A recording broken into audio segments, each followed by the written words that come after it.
as a lead up to the matter, so it's still we're still building. Okay. But what you so she'll just make broad statements and you will ground them to the option. But what we want to see is just to make sure what they say all connected. So I'll forward you the email that I okay. Hello. Oh, mula. Nagani sama Pips. Land of Fiji. Yeah. Thank you. Section. We received for speaking. Correct. So no problem. Basically, we're all government. We follow the order based on the time, the requested time. Oh, okay. Okay. So, for example, I think Fiji came quite early, so the session done is earlier 20. Right. So, following that, there are several other countries. I saw is around number 5 or 6. Solomon's on behalf. So basically, it's okay because we have 4 sessions, right? All countries and okay. So everybody has time. Obviously, but if you are going 2 minutes with statement, suggest that you pick the most important. Yes. So we will shorten. Very good. And will you turn off the mic or we don't turn you don't turn off right like now. CSW? Right now, I usually tell you the Yes. Yes. Oh, okay. Just we are in the okay. So I've had that anyway, so it's well developed, yeah. But it's the same, so they'll just a moderator okay, may just just got an ego. okay. But for 10 seconds, I suppose Okay, so it's 2 minutes. Yeah, 2 minutes. But in case something, because of those 3 sessions are internet. Yes. If there's something important, you can highlight again. Yes. Right? Okay. I'm trying to organize here. Sorry. We work closely together. I'm just explaining to the other sequence of the Yes.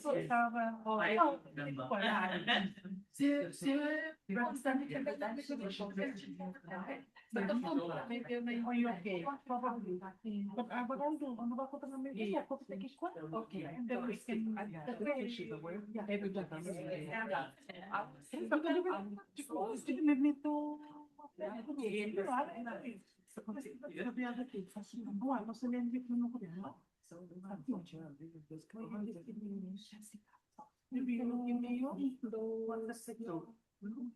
high fever, I'm a solution.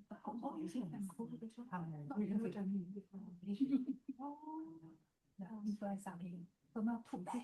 Yeah, I'm wondering whether you get worse when you travel. I think so. The immunity. Exactly. Either she pick up something in the light or Yeah. luckily she got the auto. Emergency meeting and information to them. So all under control. And then we get with the medicine following situation. It's just at the time. So you already message the Christine. I will also I messaged this team just to let them know this morning that PowerPoint has already invested that it's like 2 days. Yeah. Perfect. So I will.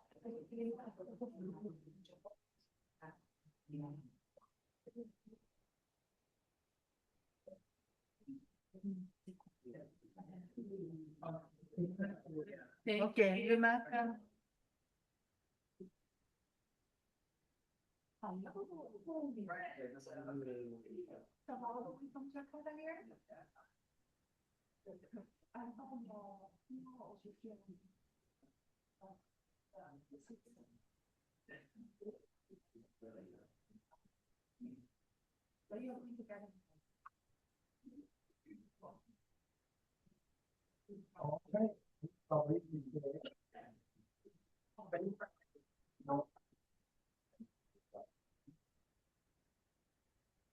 And audio.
Mm.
ใช่ครับ เผื่อเขามีอะไรแจ้งมาก็แต่ว่าเขาเป็นโฮสต์แล้วพี่ผมทำอะไรไม่ได้แล้วตอนนี้ยกเว้นจะเคลมกลับมา ถ้าเขามี special request ที่ก็จะละพี่มาบอกก็ได้ครับครับผมครับผม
Non tutto Anthony mai Malaysia.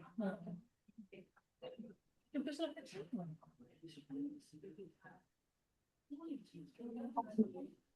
Aspetta, ci sono un po'. Oh, I voglio una trip. No.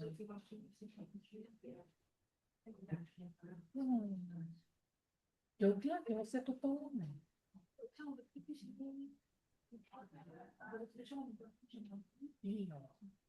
Oddio, ho sempre conosciuto la cosa mi tiene a stare.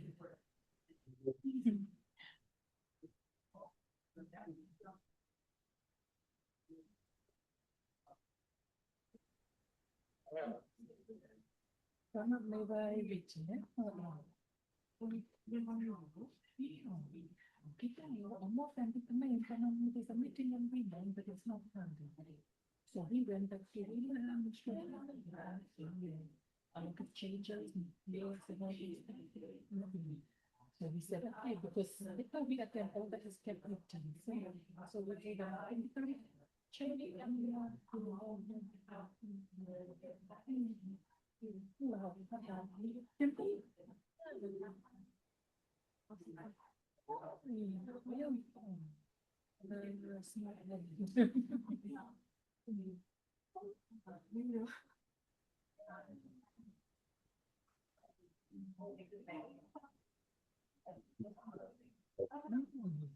ลงไปแล้วเอาลงไปแล้วถือกล้องลงไปแล้ว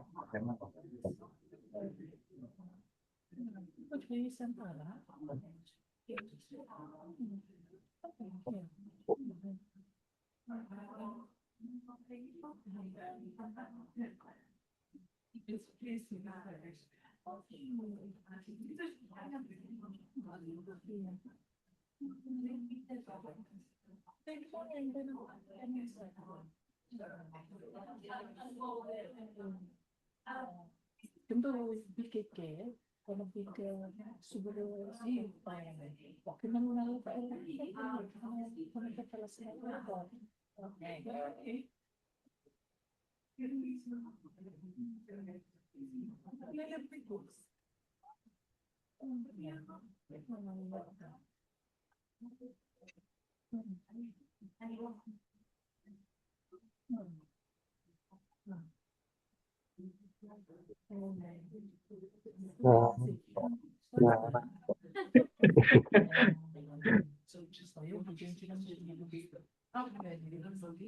Marlene and I met when I was like a three in the system. I was on our desk in, like, I was in New York. 1990 something, I think, or 99. Oh my gosh, showing how long I've been doing this. How are you? Good. Oh, glad you said that. You're gonna be giving me a say. Oh, yeah. Yeah. And how have you take the other new favorite house? I think that 2 days really kind of getting down to like. Yeah. And then they'll be kind of nuanced in the panels anyway. That's on you. Yes, we did. Sorry. Also,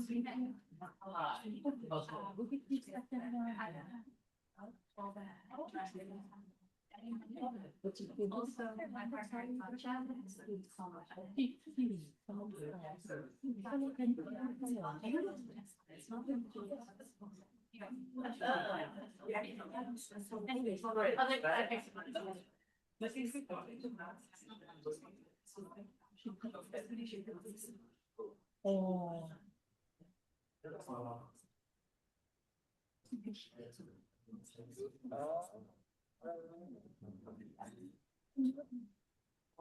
Yes. No, of course, but when we saw it last night, what's happening? So there was a reason for this. I'm going to make it. When did you just have space? Yes. Yes. Yeah, that's it. We really like it. So far,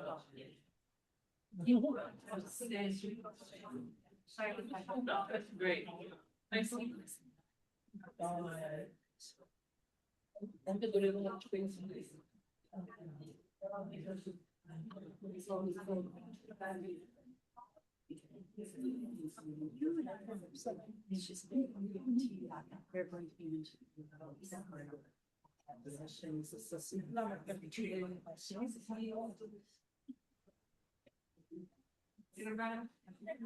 she's a child recognize.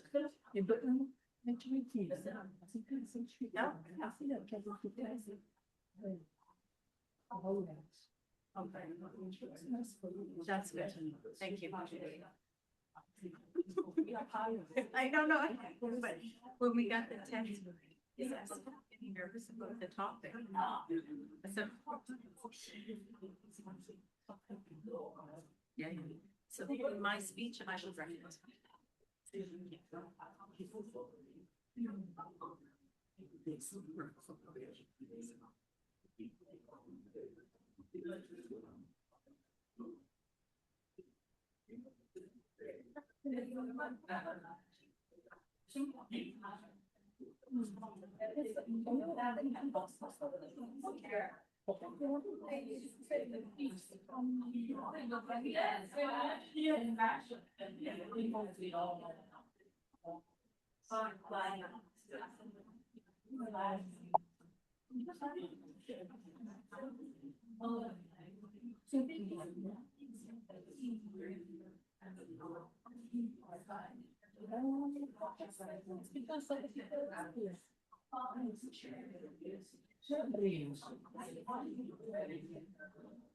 Super.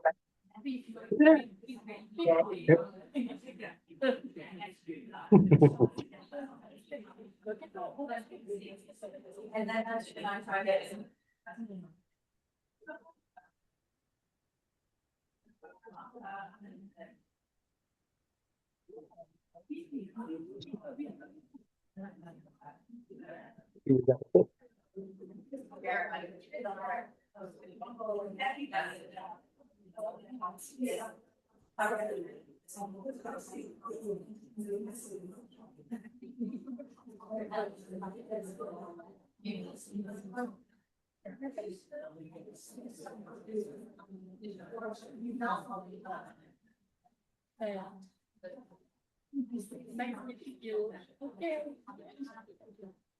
Well,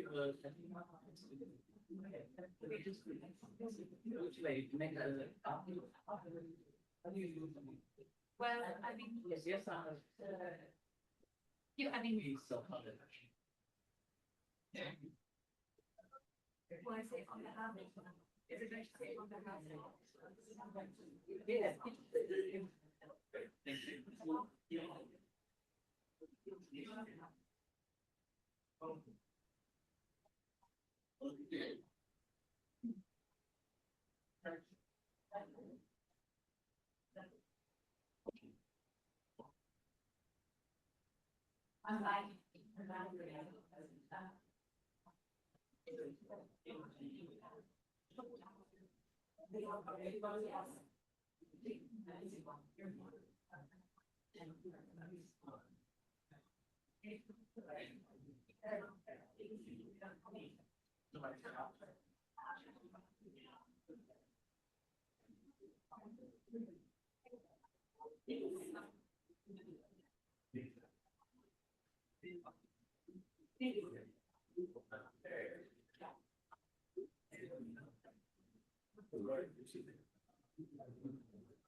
Dear participants, good morning. The regional consultation on CSW70 will begin shortly.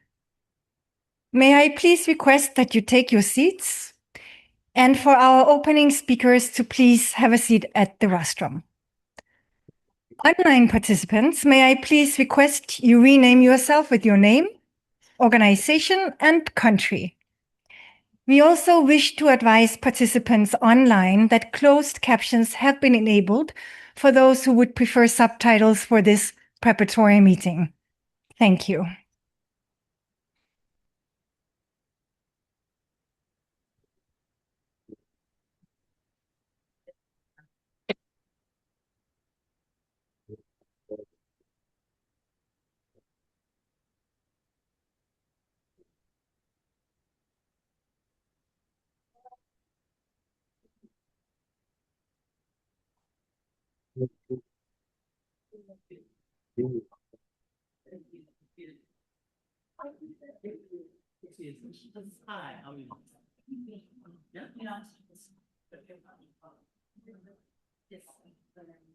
Just in this side or that side of the other ear. Thank you so much.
มันขึ้นมาขึ้นแต่เขาครีเอทอะไรไม่ได้ไม่ใช่เหรอไ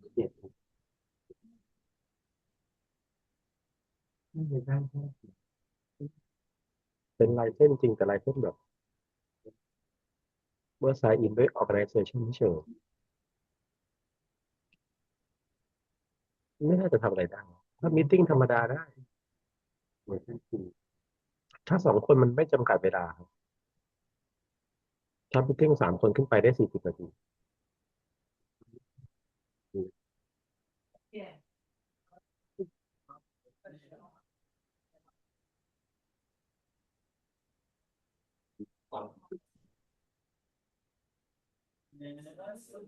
With my yes,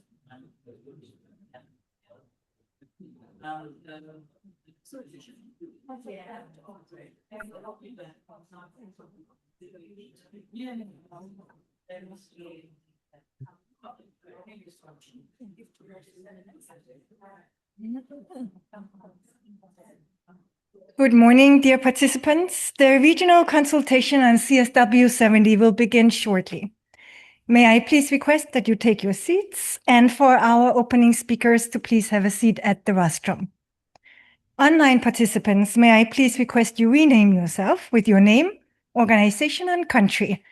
We also wish to advise online participants that closed captions have been enabled for those who would prefer subtitles for this preparatory meeting. The meeting will commence momentarily. Thank you.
Excellencies, distinguished guests and participants, good morning and welcome to the Asia Pacific Regional Preparatory Meeting on the priority theme of the 70th session of the Commission on the Status of Women.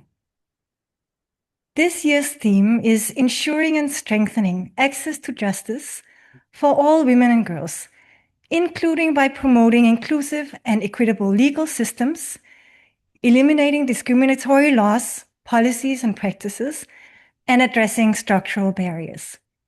I am Shanna Olsan, Social Affairs Officer with the Gender Equality and Social Inclusion section of the United Nations Economic and Social Commission for Asia and the Pacific, ESCAP, and I will serve as MC for this regional preparatory meeting. May we display the first slide on the screen, please? This regional preparatory meeting is jointly organized by ESCAP and the UN Women Regional Office for Asia and the Pacific in collaboration with the United Nations Development Programme, Bangkok Regional Hub, the United Nations Population Fund, the Regional Office for Asia and the Pacific, and the United Nations Children Fund East Asia and Pacific Regional Office. We are very honored to be joined today by representatives from 37 ESCAP member states, associate members, and observers, as well as a large number of representatives from civil society, academia, intergovernmental organizations, UN entities, as well as other esteemed partners and colleagues. We are indeed very pleased to have around 400 participants joining us today, either in this conference room or online. Before we begin, I will briefly go over the agenda and the expected outcomes of this meeting. Now, as you can see on the screen today, we will have the opening of the meeting and 2 thematic sessions. There will be a morning coffee break and lunch break. The agenda for day 2. Tomorrow, we will have a thematic session in the morning and a review and discussion of the suggested actions in the afternoon following the lunch break. So if we move to the next slide now, you will see the 3 thematic sessions focusing on the following themes. Next slide, please. Number 1, understanding women and girls' access to justice in Asia and the Pacific. Dismantling discriminatory laws, policies, and practices. And finally, making justice work, responding to the interplay of structural barriers, social norms, and intersectional discrimination. Let's move to the next slide on the session structure. Maybe we move 1 slide back, please. Each session consists of 2 segments. First, a panel discussion, and then a plenary discussion. All panel discussions will be for about 45 minutes, and the plenary will be for 60 minutes for session 1 and 45 minutes for the remaining sessions. During the plenary discussions, participants will be invited to provide inputs towards the suggested actions. Sorry. Please note that due to the large number of participants, we have a 2-minute limit for interventions, and we may not be able to respond to all requests to speak. Further information is available in the participant guide shared prior to this meeting.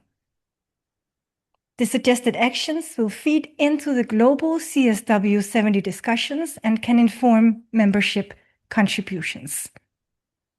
Next slide on housekeeping rules, please, particularly for our online participants. If you haven't done so already, we kindly ask that you rename yourself to include your full name, organization, and country. We have auto-generated closed captions for this event that you can enable in the Zoom settings at the bottom of your screen. And to enable international sign interpretation, please click the interpretation button in your meeting controls and select the International Sign Language ISL channel. If you do not click this button, the ISL will not show on your screen. For your information, please. To participate in the plenary discussions for online participants, please use the Q&A function in Zoom. Due to the large number of participants, we will not be able to recognize those who use the raised hands function. If you experience any technical problems, please use the Q&A function to ask for assistance. And kindly note that as we are a large group, all attendees will be muted and their cameras switched off, with the exception of attendees who are requested to speak during the plenary session. We also wish to inform online participants as well as those in the room that this meeting is being recorded and that the recording will be made publicly available after the conclusion of the meeting. Please also note finally that food and beverages are not permitted in the conference room during the meeting. Thank you.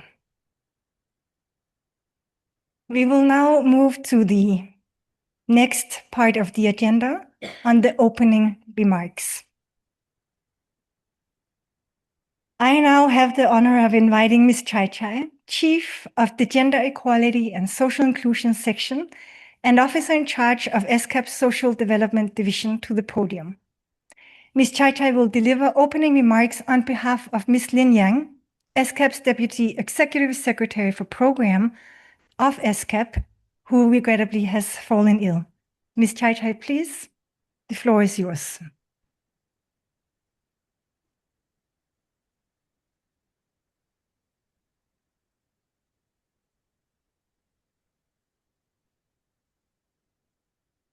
Excellencies, distinguished representatives, civil society partners, dear friends and colleagues, this statement is delivered on behalf of our Deputy Executive Secretary, Ms. Lin Yang. Due to her medical emergency, she's unable to join us today. I'll begin her statement now. On behalf of ESCAP and together with Ms. Christine Arab, UN Women Regional Director for Asia and the Pacific, it is a great pleasure to welcome all of you to the Asia Pacific Regional Preparatory Meeting on the 70th session of the Commission on the Status of Women. As you know, this year's theme is ensuring and strengthening access to justice for all women and girls, including by promoting inclusive and equitable legal systems, eliminating discriminatory laws, policies, and practices, in addressing structural barriers. It directs our attention to both the everyday barriers women and girls face, and the transformative potentials of reform. As highlighted by Sustainable Development Goal 16, justice is a foundational pillar of peaceful and inclusive societies. It protects rights, strengthens accountability, and upholds the rule of law. Yet, for too many women and girls in our region and in the world, justice remains out of reach. Across Asia and the Pacific, barriers to justice persist along the entire justice chain. Legal protections remains uneven, with gaps in parental leave, workplace protection for pregnant workers, equal pay, access to employment, and inheritance rights.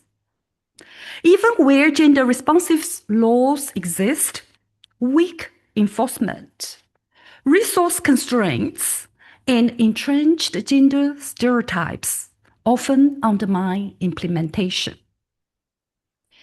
Gender-based violence also remains a pressing justice concern. Underreporting, weak institutional support, and persistent social stigma continue to limit women's ability to seek protection and redress. Compounding these challenges, humanitarian crises, displacement, and disasters heighten risks for women and girls and restrict access to safe and timely justice.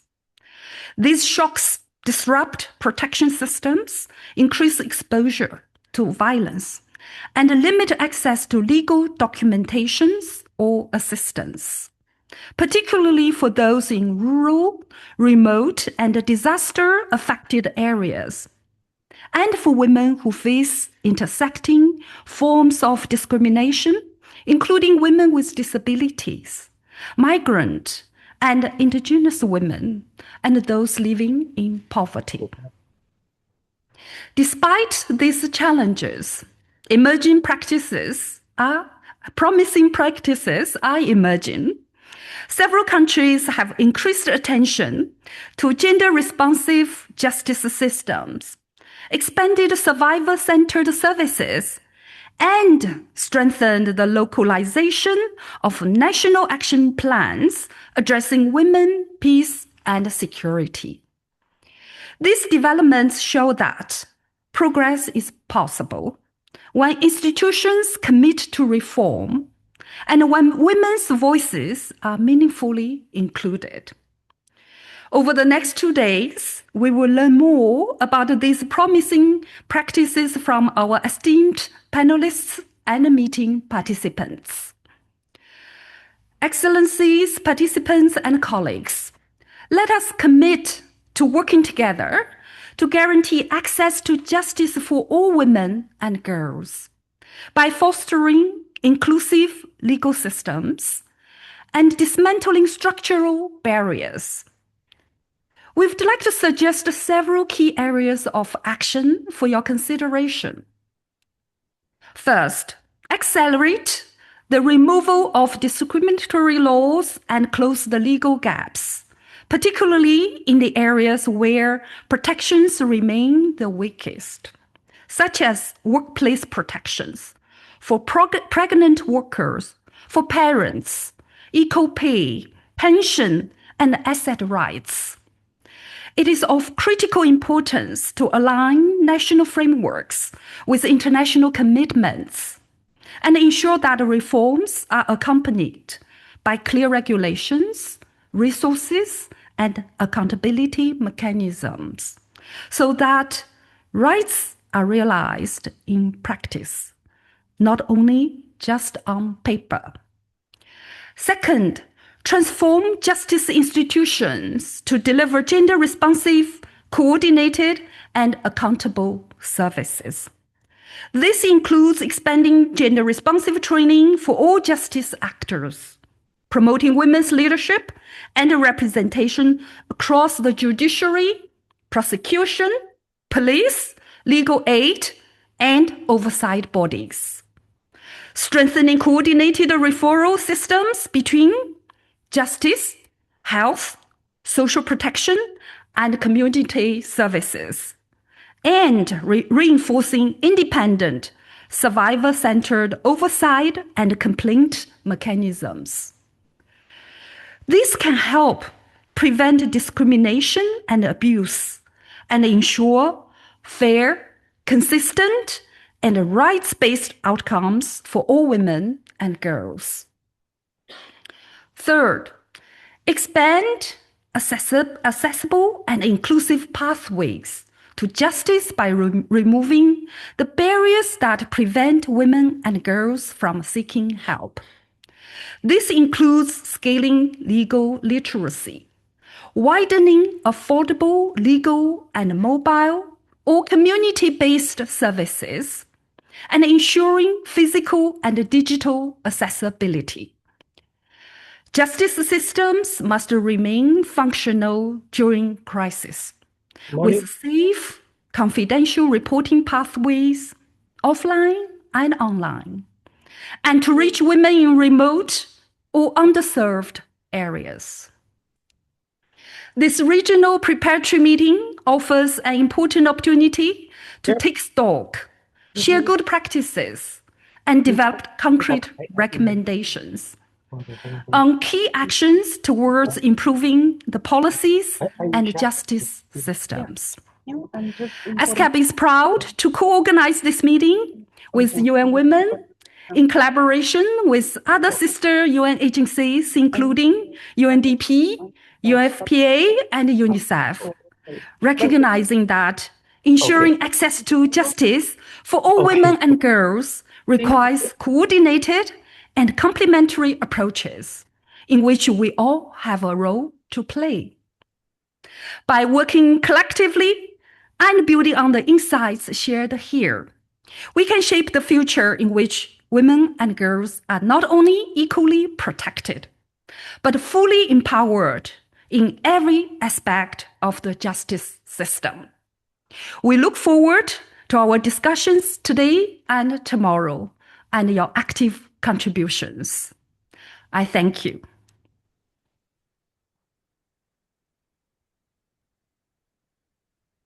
Thank you, Ms. Chai Chai, for your cogent remarks and for highlighting some key actions for the Asia-Pacific region to consider. I now have the pleasure of inviting Ms. Christine Arab, Regional Director of the UN Women Regional Office for Asia and the Pacific, to the podium and deliver her remarks. Ms. Arab, please, the floor is yours.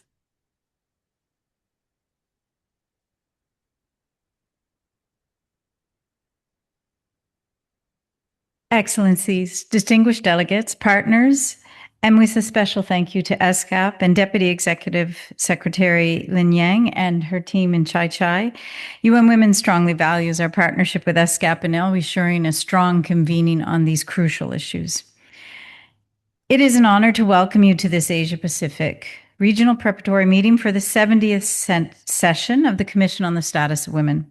This is the first CSW we will see globally in its revitalized structure. And while the revitalization process is still ongoing and we're learning with it, it's exciting to see this increased investment.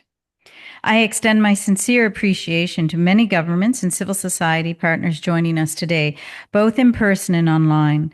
And along with ESCAP, would like to thank our co-convening UN agencies, UNDP, UNFPA, and UNICEF, for ensuring that gender equality and the equal empowerment of women, men, girls, and boys are advanced throughout the system. Across Asia and the Pacific, advancing legal equality, non-discrimination, and women's access to justice remains a shared and pressing priority. And many countries in the region are taking important steps to strengthen legal protections, build institutional capacity, and make justice systems more inclusive and responsive to the lived realities of women and girls. During the Beijing Plus 30 review process, which concluded last year, 77% of member states identified women's access to justice as a priority issue globally. And 90% reported strengthening or introducing laws to address discrimination against women, underscoring both momentum and unfinished business. In the region, 19 member states have committed to 39 actions under the Beijing Plus 30 action agenda, spanning law and policy reform, programs and services, norm change, intersectional inclusion, gender data, which is so crucial, and accountability, and support to civil society and feminist movements, many of which are central to realizing equal access to justice for women and girls, all women and girls. This process is unfolding at a time of profound change and challenge. Widening inequalities, rapid digital transformation, and a growing global pushback against gender equality and women's rights, which we unfortunately are seeing replicated in Asia and the Pacific, are reshaping the justice landscape in some instances. UN Women's Global Beijing Plus 30 review showed that nearly 1/4 of governments report an active backlash against gender equality worldwide, directly obstructing the implementation of commitments under the Beijing Platform for Action and under the CEDAW Convention. Justice, therefore, is not only more necessary than ever, it is also under increasing pressure. And that is why we really welcome the interventions of the member states today who are highlighting what they're doing in their context, in their space, in their realities to address this urgent need. Despite meaningful advances, millions of women and girls across Asia and the Pacific continue to encounter justice systems fragmented, conditional, or out of reach. And as my colleague Chai Chai outlined, we still face a number of discriminatory provisions. And we are very aware that for so many member states, they're very aware of these discriminatory provisions as well and are trying to find within their stakeholders at a country and local level ways to address these. But we need to see greater investment. Globally, women still enjoy only 60% of the legal rights afforded to men, highlighting the scale of the structural gap. Formal and traditional justice systems alike reflect gender bias, and that is being shifted, but it's being shifted slowly. We also face, in nearly 70% of countries, women face significantly greater barriers to accessing justice for men than compared to men. These challenges are most acute for women facing intersecting forms of discrimination, as Chai laid out, but also those in crisis and conflict-affected settings, and including, when I say crisis, those impacted by climate-related disasters. And while technology offers important opportunities to access justice, including strengthen legal literacy, which is a serious issue when we treat with a number of women in different groups, it also comes with risks. And these need to be intentionally addressed at the outset. And in our discussions with member states and civil society across the region, everyone is learning as they go when it comes to the digital impact on justice. It is moving so fast. And we've yet to find a best case scenario worldwide that we can share with you. So we're all learning together globally on the almost ferocity of how digitalization is changing our landscape when it comes to women's equality. And it comes with opportunity, but it comes with risk. Even with these challenges, we gather today with a strong sense of regional momentum and shared responsibility. Across the region, governments, judiciary, civil society, and communities are advancing reforms that reflect the lived realities that women and girls face.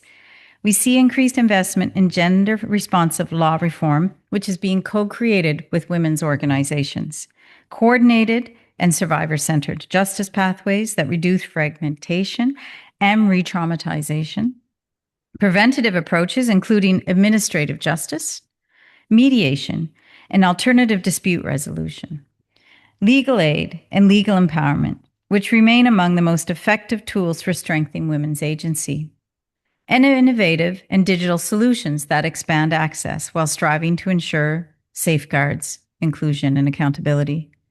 And we know that reform works.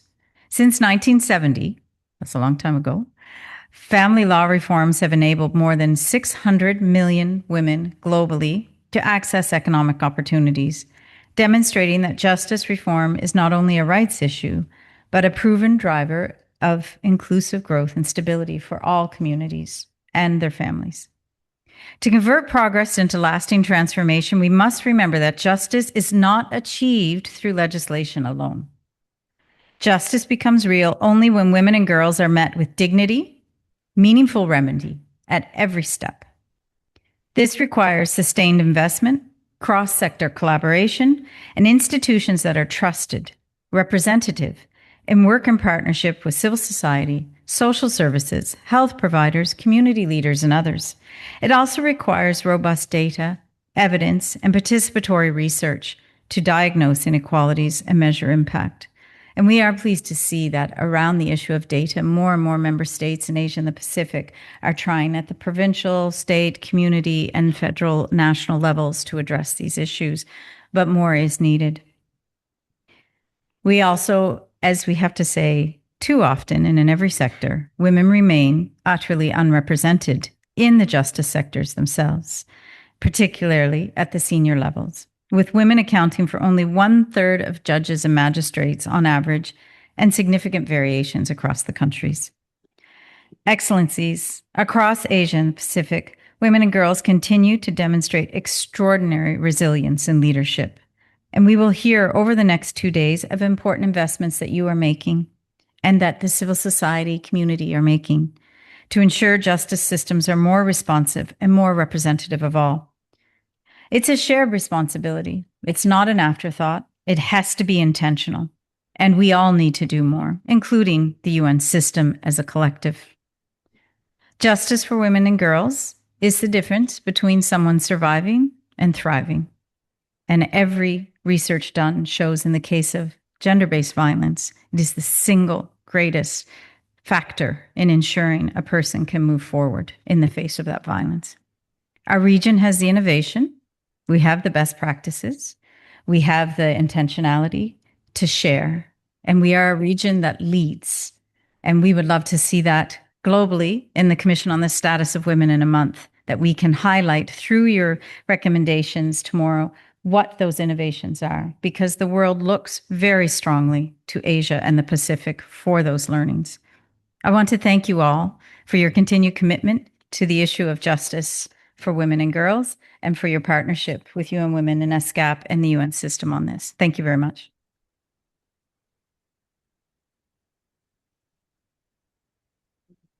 Thank you, Ms. Arab, for your insightful remarks and for highlighting the importance of building on this regional momentum to moving the Beijing Action Agenda forward in an accelerated manner. And I now have the pleasure of inviting Ms. Nolene Nabulivo, Co-Executive Director of Diverse Voices and Action for Equality, to the podium and deliver opening remarks on the behalf of the participants in the Asia-Pacific CSW70 CSO Forum, which concluded yesterday. Ms. Nabulivo, please, the floor is yours.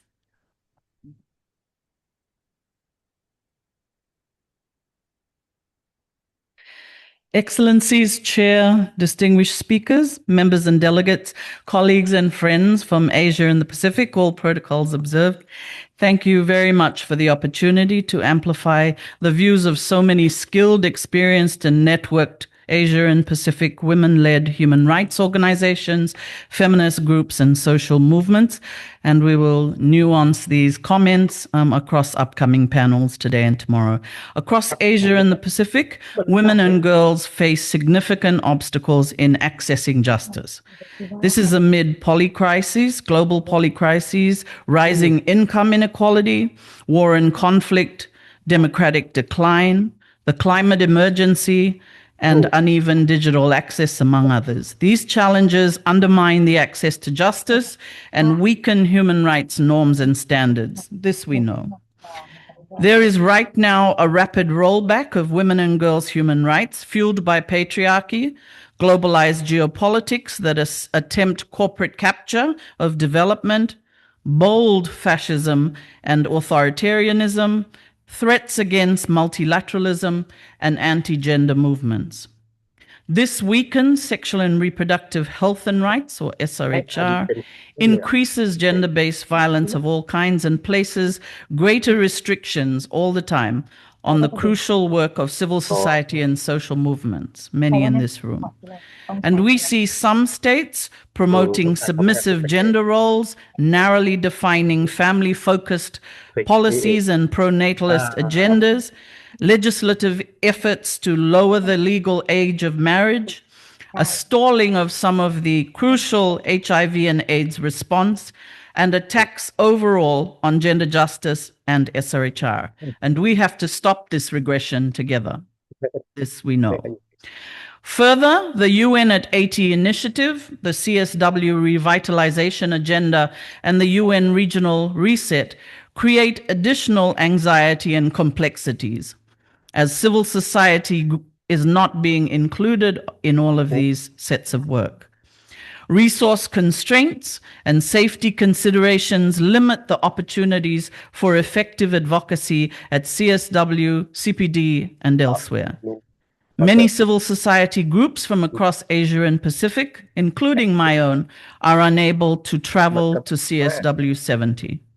So we call for state support for women advocates, access to justice ourselves within the multilateral system, and adequate representation at UN processes.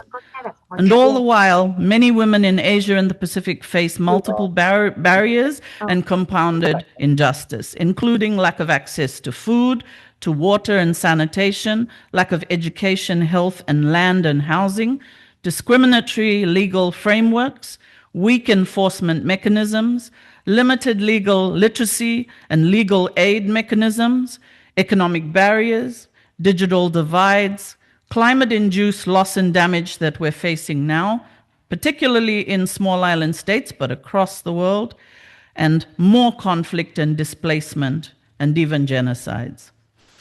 This theme of the 70th Commission on the Status of Women represents an excellent and timely opportunity to truly advance gender equality, women's rights, and empowerment. Firstly, we urge Asia and Pacific governments to call for an international decade to advance access to justice for women and girls from 2027 to 2036. We have these global normative frameworks such as CEDAW, the Beijing Platform for Action, ICPD, and others, as well as regional commitments such as the Revitalized Pacific Leaders Gender Equality Declaration. But this is the time of implementation and of accountability. Second, issues of justice are not merely about access to courts or legal remedies, as we've heard.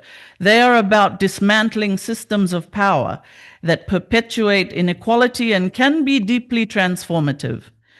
Structural and systemic barriers such as patriarchy, coloniality, heteronormativity, neoliberal capitalist economics, geopolitics, racism and white supremacy, geographic determinism, poverty, gender-based violence, ableism, neotypical bias, ageism, restrictive gender norms, and criminalization of our identities all compound injustice.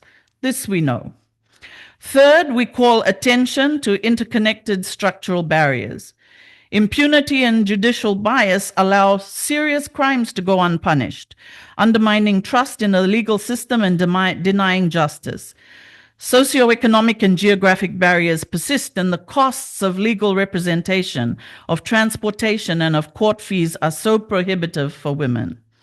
Economic dependency, institutional and language barriers silence so many women who fear retaliation, destitution, or imprisonment if they report, especially LGBTQ women, those living with HIV and AIDS, migrants, women in informal care work or in sex work.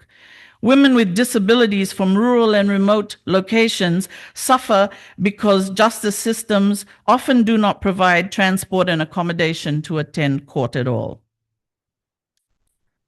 Wherever the state systems cannot guarantee safety, protection, dignity, and meaningful remedies, women will revert to informal mechanisms, even when mechanisms are deeply flawed. Justice for women and girls has to be safe. It has to be timely and relational, with access to all basic needs, to peace and human security, with an economy that truly delivers just development, and a healthy and clean environment and climate that supports and sustains every woman, every person, all other species, and this living planet. A fuller statement will be available on the meeting website, and I thank you for your time. Thank you.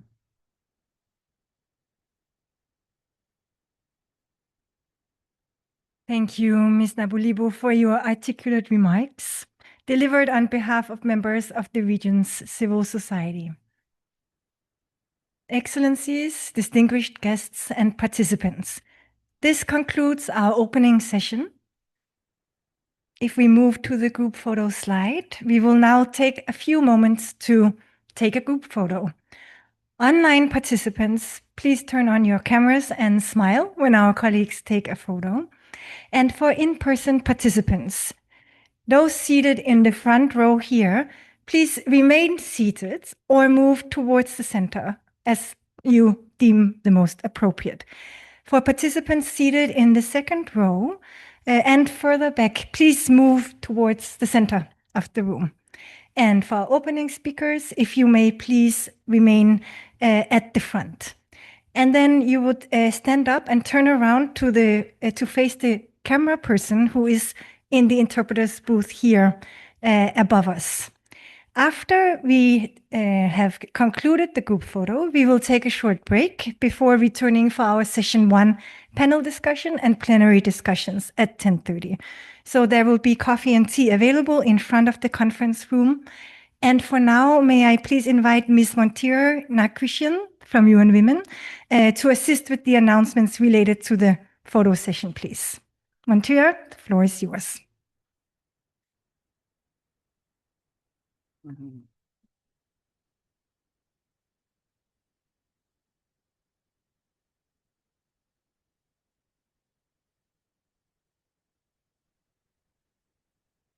Thank you very much. My name is Montira. I'm Head of Communications of UN Women in Asia and the Pacific. It's a pleasure to be here to help usher you to have the most beautiful memographic digital memory of this important event. May I please invite the speakers, delegates on the first row to kindly stand up. Stand up, please.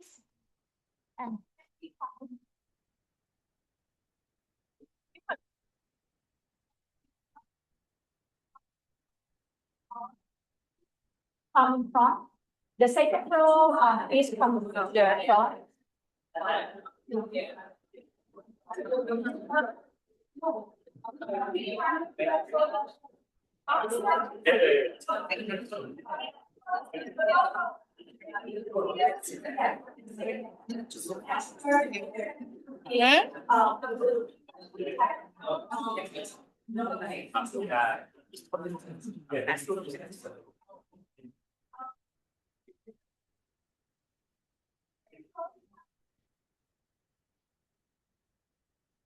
Delegates on the second row, please come to the middle and wrap around. Beautiful, half circle, right?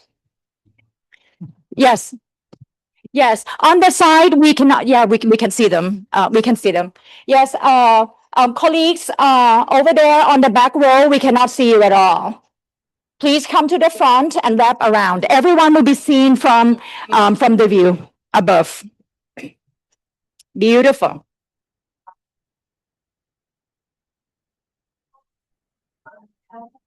Everyone will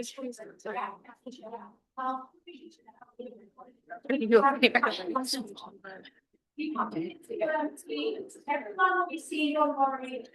Okay, so yeah, the cameras are over there. Please make sure there's no white space. We ask for problem. You go around on the other side. I think we'll just see them here. Like the left of front be.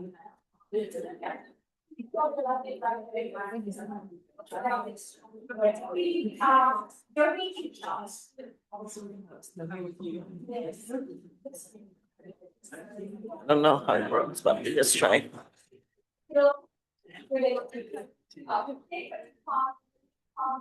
Right there.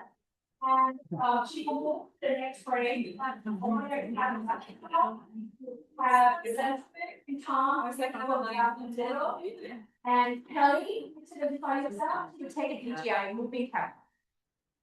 And from the also we have temporary inside there. Perfect. Yes, behind the screen. Right, so that's over there. Okay, so we would do that direction.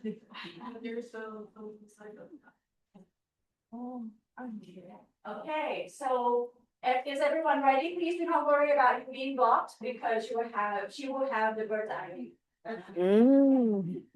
All right. If you're ready, could you please turn photographer, please turn the spotlight on. Right, right, that she is ready. All right, we will have a count. Freeze.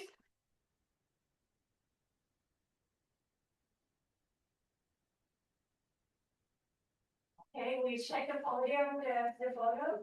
Okay, so please. One more, please. One more, please. Stand still. Yes, please stand still.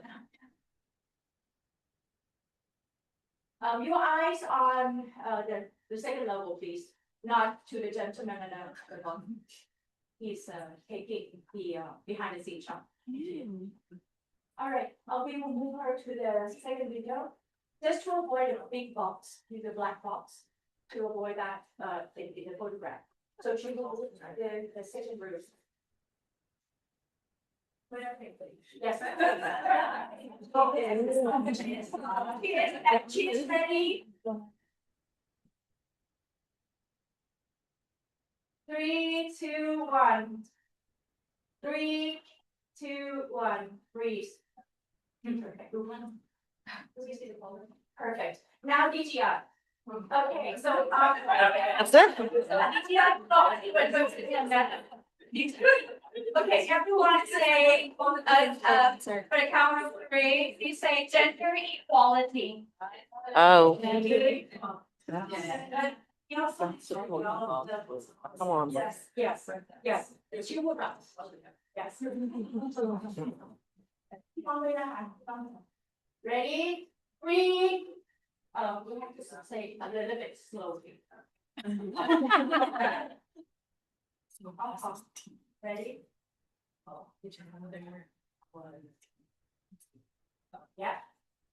Now, ready? 3, 2, 1. Gender equality.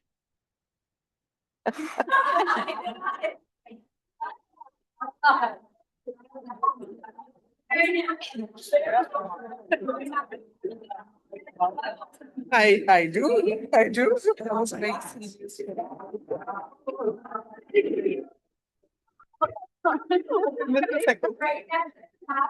There was a retake. Thank you, everyone. We will be back in the conference room at 10:30. 10:30, the next session will commence. Do Shiva one more time.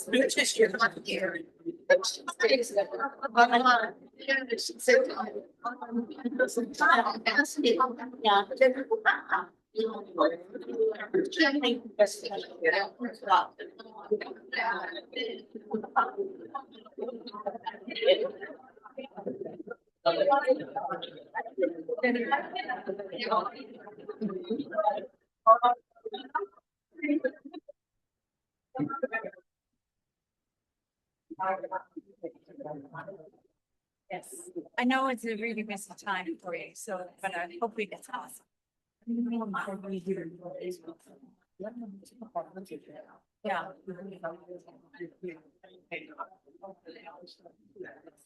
Yes. I go to Australia, come back for a few days. Here.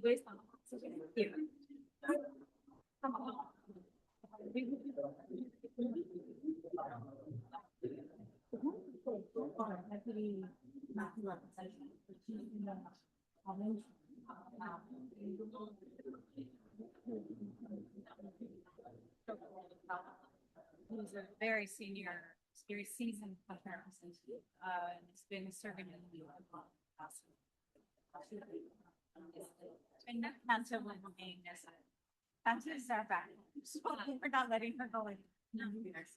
Yes. For quite some time. Yeah, it's just very senior. We love together as a country representing other countries. Very, very important. So happy to spot somewhere. Okay, so thank you. Thank you so much. But you'll be staying, I think you have at least 2 examples from India. You just send us from Sorry,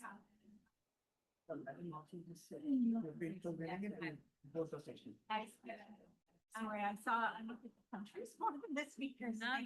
That's absolutely. South Asia, ASEAN, East Asia,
Can you try to say something, Can you hear me? Michelle? Yes, we can hear you. You can hear me Perfect. now? Yes, thank you Fantastic. very much. We'll let you know. Hopefully it's okay.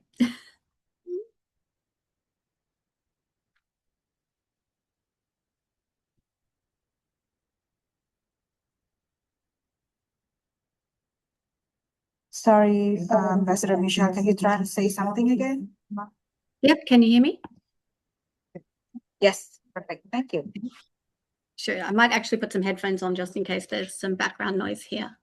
Yes, perfect. Hopefully that will still work. Makes me look a bit weird, but what do you do? Okay. Can I check if you can hear me now? Oh, perfect. It's even better. Yeah, well, that might be Thank better. you. The ambient noise here can be a little bit weird. Okay, thank you very And I'm just much. checking that you can't see my screen while I'm looking at my notes. Oh, no, I can see you only. Excellent. Okay. Otherwise, I'll Okay. lose my place and I'll take too much time, and we don't want that. Yes. Okay. Thank you. Thank you.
My doctor will be like, no.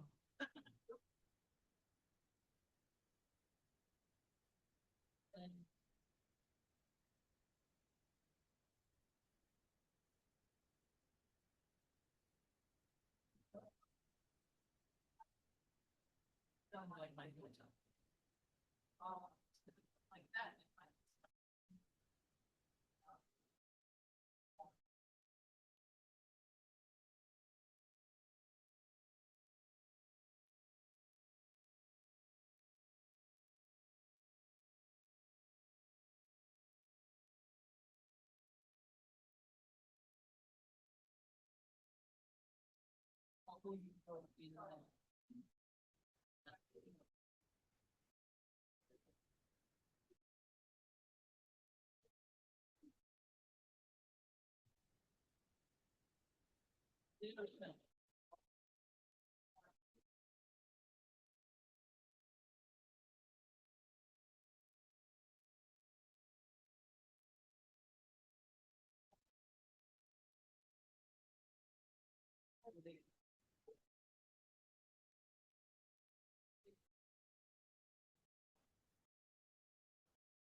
Yeah, I see.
Excellencies, distinguished guests, and participants. Session 1 will commence momentarily. If I may kindly request you to take your seats in the conference room, please.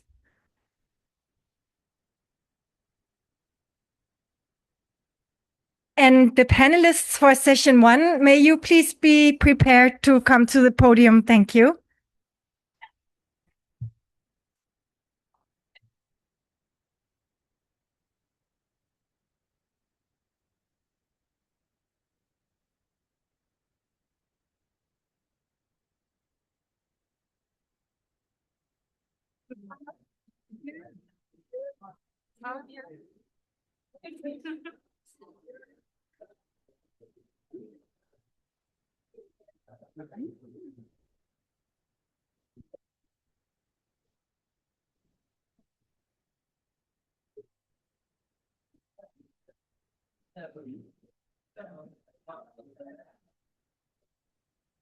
You can choose.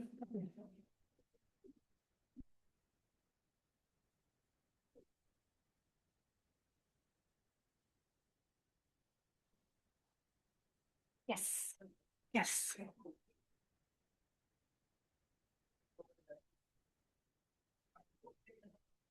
Excellencies, distinguished guests, dear participants, welcome back.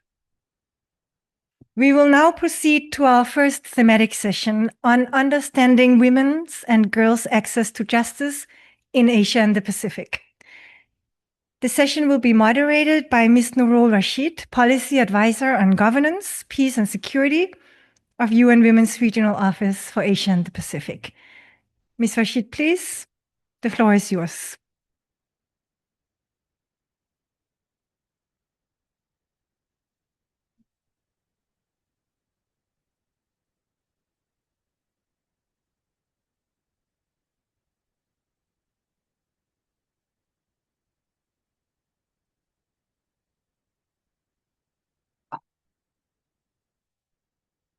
Excellencies, distinguished representatives, partners, and colleagues.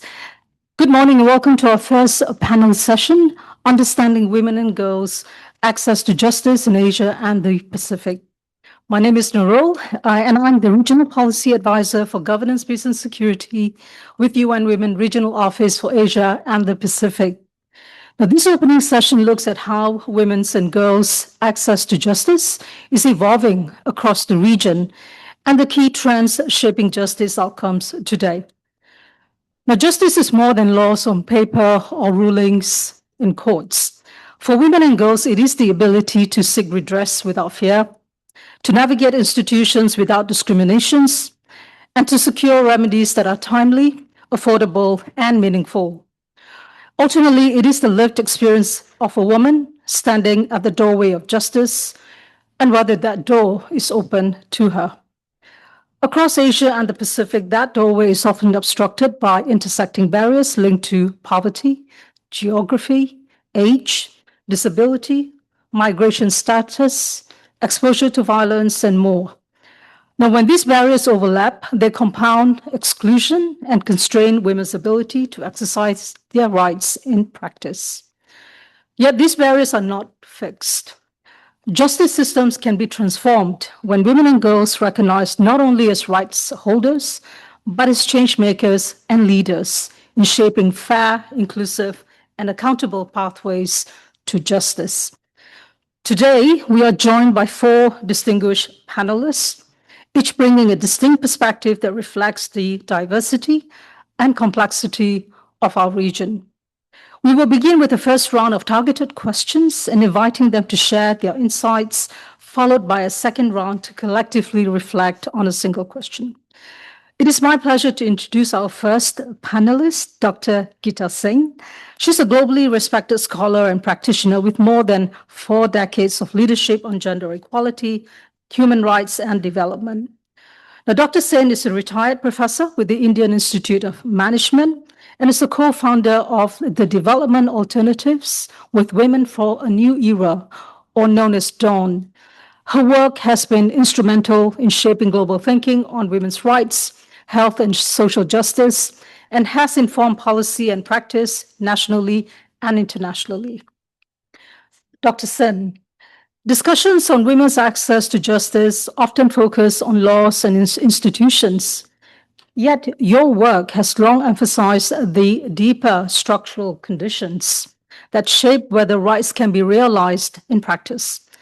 Across Asia and the Pacific, why are we seeing situations where women's human rights are formally recognized in law, yet pathways to justice are constrained in practice? Dr. Sen, if you could share with us your thoughts in about 5 minutes. Thank you so much.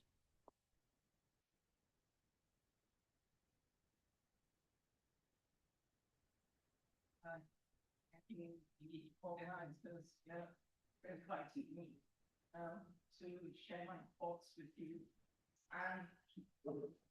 There you go. Okay, thank you. Start again. Thank you so much. And let me thank the organizers for inviting me to share my thoughts on this with you. Excellencies, colleagues, and friends from the region. I think the operative word in the CSW theme for this year and in this question is access. This takes us, I think, beyond the realm of where women's machineries and women's organizations even traditionally tend to be, which is changing laws and policies, trying to make sure that we get it right in terms of what we are advising, advocating, or even trying to get governments and institutions to do. I want to start a little bit behind that, because fundamental to access is economics. And that, of course, comes partly from the fact that I am a feminist political economist, trained as an economist in my first avatar, so to speak, when I started working on these issues. So let me point to some of the connections between financing and access to justice that I think are really important for us. So the first one really is financing, because the share of government budgets and the absolute amounts of money available for women's machineries,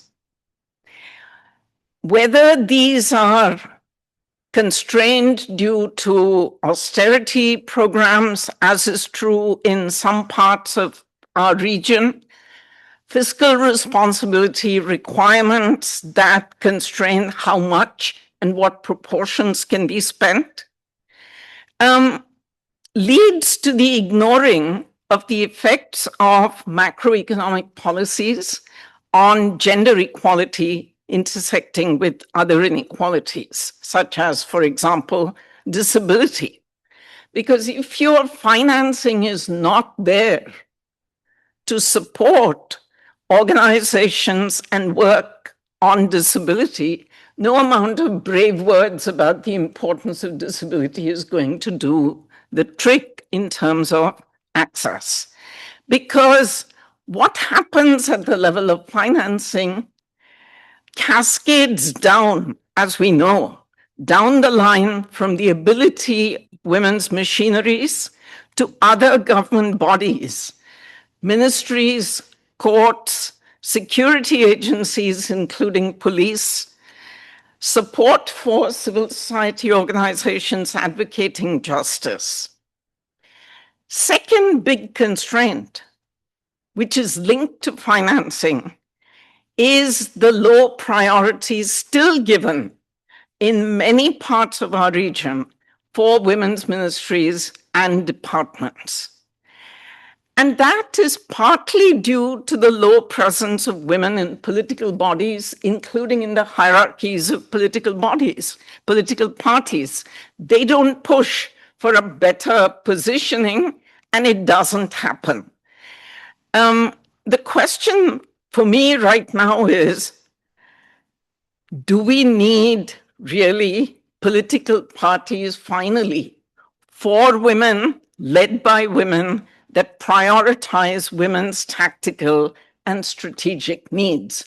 Are we ever going to move out of and beyond this bottleneck that we've had for so long now, 30 years plus, if we finally don't have political champions pushing hard for change? If now is not the time, whenever will be the time for this?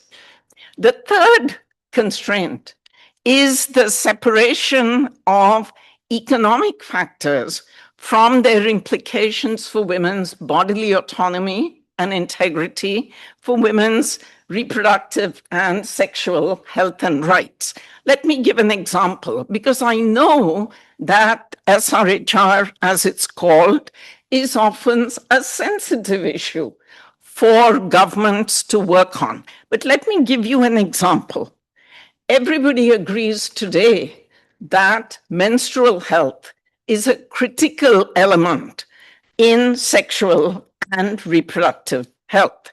And for too many, especially adolescent girls and women in the region, access to products that will really help here is constrained.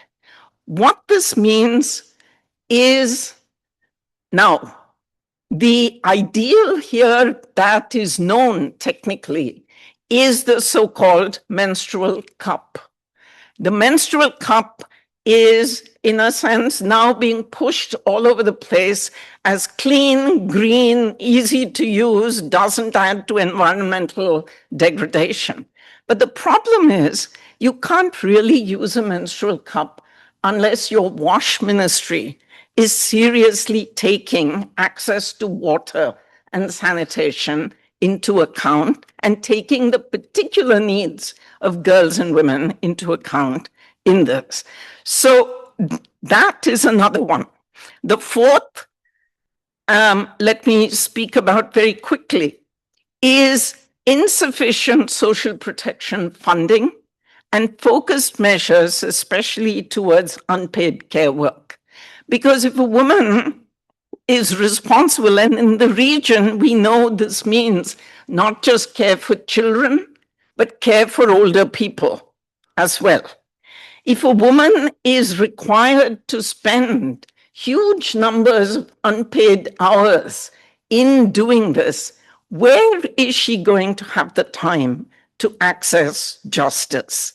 That simply doesn't happen. The absence of structures for joined up actions across policies and institutions is one that ILO's Social Protection Department in Geneva has been pushing quite hard. And some countries in our region have really been speaking about the need for joined up action to make this work. So are there low-hanging fruit in all of this? I think there are. And I'll just mention a couple of those. We can't address the financing question writ large, but we can get helplines to work, and we can get better gender training for judicial officers and courts so that when women show up, they actually do have a chance of getting justice. I do think that stronger access to knowledge and services and support for publicly funded institutions to deal with unpaid care are critical for women's ability to access justice. And these are, I would argue, low-hanging fruit that any government can actually pay attention to in order to move the needle on these issues beyond where it currently seems to be stuck. Thank you. Thank you very much, Dr. Sen, as always, for those invaluable insights. I will now turn to Michelle Auburn. She's Australia's Ambassador for Gender Equality. Ambassador Auburn will be joining us online. Ambassador Auburn has led and shaped gender equality reforms at the highest levels of government, including as a former federal and state parliamentarian and minister with portfolios spanning women's safety, education, workplace relations, and economic development. Her work has contributed to landmark advances in women's rights. Ambassador Auburn, as Australia's Ambassador for Gender Equality, you engage on advancing women's rights as well as championing women's leadership across Asia and the Pacific. From a regional perspective, what major trends are shaping women's and girls' access to justice today? And how can regional cooperation, political leadership, and international partnerships help to keep justice pathways open and accountable? Thank you very much, Ambassador Auburn. Over to you. Thank you. Thank you so much for having me online. I wish I could be there in person, and I've had a message from Ludmilla, who is there, who tells me that I'm missing some great conversations in the margins already. Thank you for convening this discussion at a time when progress on gender equality is uneven and frankly even reversing. It's a time that we do have to reaffirm the core principle that access to justice is a human right It's fundamental to CEDAW, to the Beijing platform, and to achieving both SDG 5 and 16. And access to justice for women and girls in the Asia-Pacific area is shaped by long-standing inequalities, emerging pressures, and there are shifting risks. And I think there are several trends that define this landscape. Firstly, the scale and the persistence of gender-based violence is a profound justice challenge. In the Pacific, around 57% of women experience physical or sexual violence in their lifetime. Secondly, we're seeing a widening gap, and we've heard this spoken about already today, between strengthened legislation and meaningful practical implementation on the ground. Thirdly, there is a growing regional shift towards survivor-centred and gender-responsive systems where specialist courts, trauma-informed policing, integrated service delivery, stronger information sharing are resourced and sustained. If they're resourced and sustained, we can see improvements. Where they're not, we get survivors disengaging and impunity continues. And fourthly, and unsurprisingly that I would go here, but women's political leadership is emerging as a decisive factor in justice outcomes. So across the Pacific, women hold only 8%, or 8.2% even of the parliamentary seats. And evidence shows that when women are in leadership roles, legal reforms accelerate, services expand, and accountability strengthens. As a former member of parliament and a member for health in a parliament that did have almost 50% women at that time, I led the successful legislative changes in my jurisdiction on the decriminalisation of abortion. So more women in Parliament was central to reframing abortion as an issue of health, of dignity and access to justice.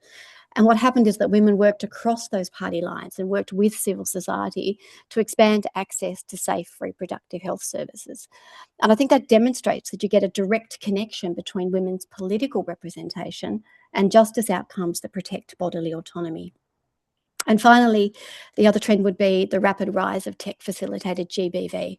And justice systems in the region around the world are not yet equipped to respond to the speed and the scale and the anonymity of online abuse. But I think that these trends are intensified by two cross-cutting pressures at the moment. Climate change is increasing instability, increasing displacement and vulnerability, and is consistently associated with spikes in violence and exploitation. And conflict, increasing levels of conflict and shrinking safe civic space are increasing the risks of conflict-related sexual violence. And they limit accountability and they silence the women's rights defenders who often hold justice systems to account. So in that context, the question is, how do we keep those justice pathways open? And fundamentally, we need regional cooperation with government, civil society, multilateral partners. So we work through the Pacific Partnership to End Violence Against Women and Girls in Australia and the Southeast Asia GBV Prevention Platform, where we work to support evidence-based prevention, capability building, national action plans, and that cross-border learning. But long-term institutional partnerships are also important. And we've got an example where for more than 20 years, Australian courts have partnered with our Indonesian Supreme Court to improve transparency, to strengthen that gender responsive justice process, and to support women judges into leadership roles. It's about building that capability, building that trust, and getting sustainable reform. And recognising, and we've also heard that today, that frontline services are essential justice infrastructure. Without shelters, without crisis centres, legal aid and assistance, psychosocial support, safe referral pathways, justice is inaccessible. So Australia's Pacific Strong Initiatives is investing $25 million over 5 years to support 11 crisis centres across 9 Pacific Island countries. And it's designed to expand that survivor-centred, culturally grounded, community-trusted services that are the gateways to justice. But fundamentally, we need political leadership. Domestically, for Australia, our national plan to end violence against women and children is backed by more than $4 billion in investment and in family law reforms that put safety of women and children at the centre. We've a ways to go. We're not perfect, but we're working towards it. Our federal police now work to train Pacific police forces in trauma-informed practice, in investigation of family and sexual violence cases, and promotion of women's leadership in policing, because we know that makes a difference. And finally, we have to strengthen that global accountability for gender justice. So an example of that would be the Gender Justice Practitioners Hub, a global initiative advancing gender justice in international criminal law. So strengthening accountability for international crimes by promoting feminist and intersectional legal approaches, supporting practitioners in conflict and post-conflict settings, and sharing strategies and survivor-centered solutions. And across all of this, clearly, women's leadership and women's rights organisations remain central. So we're working in that space in Australia to support programs such as Pacific Women Lead, the Amplify, Invest, Reach program, and Rise Up, because we want to support women and girls to influence legal reform, to shape services, and to hold institutions accountable. So fundamentally, progress is achievable, but it's not automatic, and it's not happening as clearly as we would like. It does require political will. It importantly requires that sustained investment, gender responsive institutions, strongly empowered civil society, and recognition and hearing of women's leadership at every level. So we remain committed to working with governments, with UN partners and civil society to ensure that those justice pathways across the Asia Pacific remain open, that they become more accessible, and that they're genuinely accountable for all women and girls. I look forward to the work that's going to be conducted today and tomorrow and the recommendation that comes from this. And thank you again for convening a really important conversation and getting together in the room some amazing minds who I know are going to have some phenomenal solutions to the challenges before us today. Thank you. Thank you very much, Ambassador O'Byrne, for sharing those trends and solutions as well. We are now joined by Dr. Pisat Saryan. He is the Executive Director of the Thailand Institute of Justice, which is a leading justice institution shaping thinking on justice system transformation. Dr. Saryan, the Thailand Institute of Justice has been a strong regional voice in advancing people-centered justice and innovation as a way of rethinking how justice systems respond to people's lived realities. What does the growing shift towards people-centered justice and innovation in the region mean for women's access to justice? And why might this shift be particularly important for unlocking progress? Over to you, Dr. Saryan. Thank you very much. And again, heartfelt thanks to the organizers for convening this important event and for the invitation for me to share some of the experience that we have been doing at the Thailand Institute of Justice. So here we have long recognized that people-centered justice could be very important and core leading principles when we think about strengthening access to justice. Why? Because in our view, people-centered justice represents a fundamental paradigm shift. It shifts our thinking from institution to people and what they really need as they experience justice problems in their lives. It put people at the front and the heart of the justice system.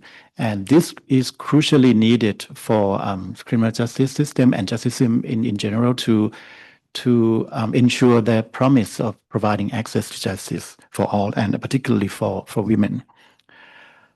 Across the justice continuum, ladies and gentlemen, women face deeply rooted structural barriers shaped by gender-based violence, their caregiving responsibilities, poverty, social stigma, and trauma. So when thoughtfully designed and genuinely implemented, people-centered justice programs can respond to these realities by listening to women's lived experiences and tailoring justice process to provide responses and services in accordance to those needs, which include women in contact with the criminal justice system, a primary target group that we have been working for at the TIJ for a long time. So I think it is particularly urgent for women in prison and pretrial detention that we need to also try to provide access to justice for these particular group of populations, because we have learned that the pathways that led them into the criminal justice system are often shaped by, as I mentioned, structural barriers, limited access to legal aid, and which means by not doing enough for these particular group of women, it means that the time that they spend within the justice system would leave a lasting negative footprints on their lives, even long after they're released from the prison. So in this context, people-centered justice need to be put into practice, and it means that we need to rethink how our criminal justice system works. It means designing a system that is shaped by women's lived experiences and needs. It means redesigning a system that is driven by a belief in who and what women can become, rather than by judgments of who they once were. Crucially, people-centered justice must also produce concrete benefits for people and measurable outcomes that show that it works, and it shows that it is a worthwhile investment for money. As Professor Gita mentioned, financing means you have to be able to show the proof that it is cost efficient enough. Now, let me bring your attention closely to maybe some local context within Thailand. Each year, nearly 200,000 people are released from prison. And yet, no government agency holds a clear mandate to provide comprehensive post-release support for these people. Many of them face overwhelming obstacles, from social stigma to legal barriers and restrictive recruitment policies, which all make securing employment very, very difficult. So at the TIJ, we seek to translate people-centered justice into practice through the initiative such as Restart Academy, or in Thai, Tang Ton Di. This program is designed for individuals with lived experience of incarceration and aimed at reducing reoffending. It addresses interconnected needs, including vocational skills, mental empowerment, self-confidence, and preparation for meaningful social reintegration. Restart Academy is co-designed and delivered through partnerships across the public sector, private sector, and civil society, helping to bridge the institutional silos and to strengthen the coordination between justice and social service systems. Now it is registered as a social enterprise, and the Restart Academy is built for sustainability and grounded in evidence-based practice. Let me show you some number. Over the past 3 years, the program has supported 44 participants, 34 of whom are women, with only 2 individuals reoffending, which means we are looking at a reoffending rate of 2.5% over 3 years, far below the national average of 35% in the same period, 3 years. If you look at the social return on investment assessments, we found that the program has the SROI, the social return on investment, of 7.1 in 2024. In practical terms, it means for each 1 Thai baht invested in this program would generate 7.1 baht in terms of social and economic benefits. So, more importantly, maybe the real impact is what is visible in these participants' lives. Women with lived experience who have participated in the Restart Academy program have progressed into managerial roles, taken on leadership responsibilities, and contribute to shaping workplace practices and policies. And these outcomes demonstrate that people-centered justice is not only humane, it is also effective, cost-efficient, and life-transforming one, if done properly. Thank you.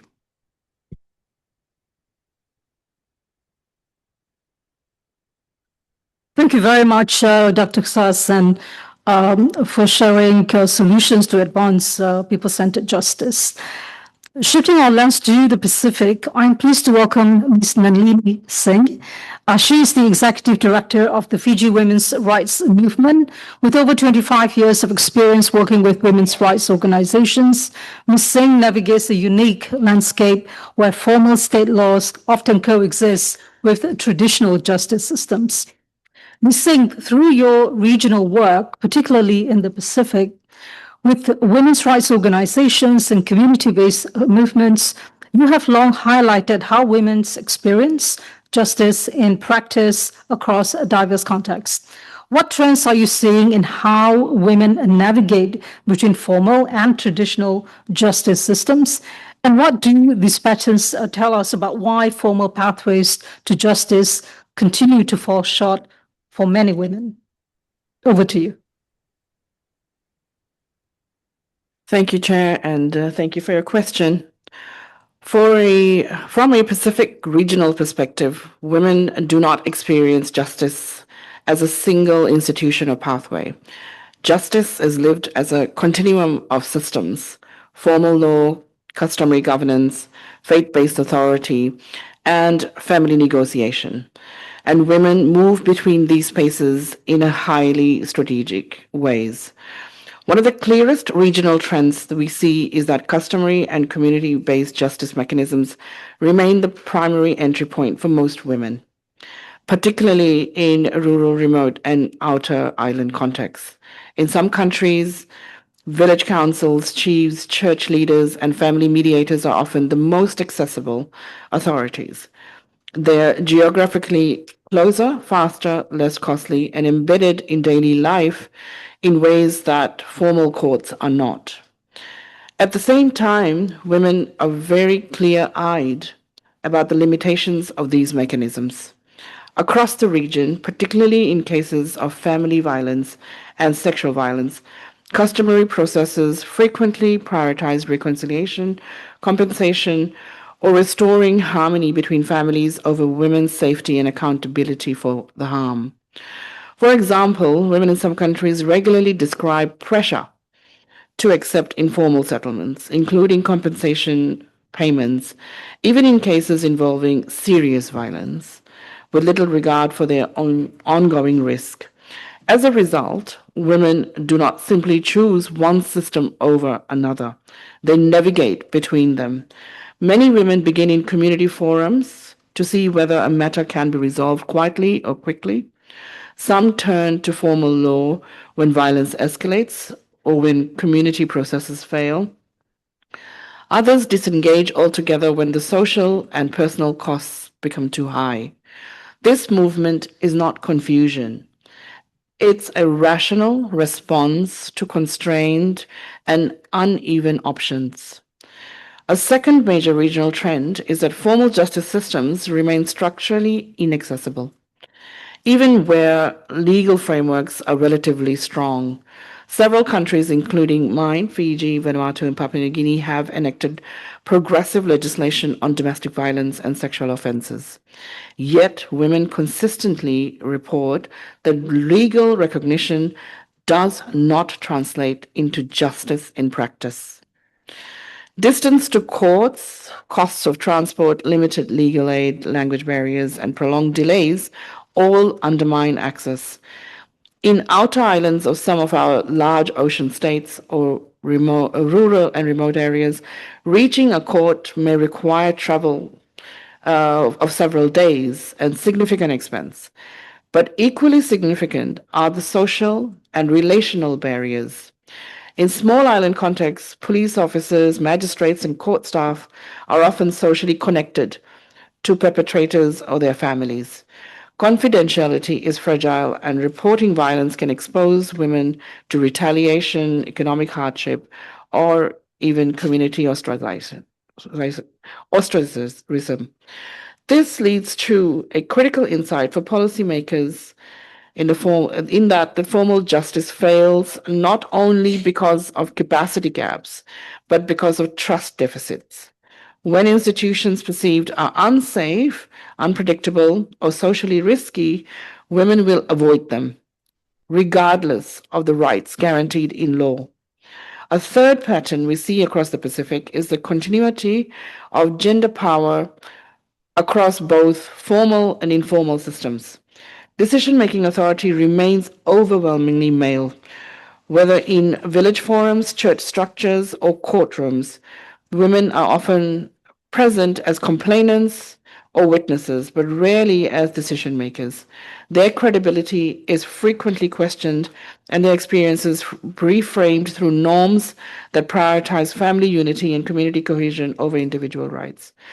Women have spoken about being discouraged by police or community leaders from pursuing cases, particularly when perpetrators are respected men or primary income earners.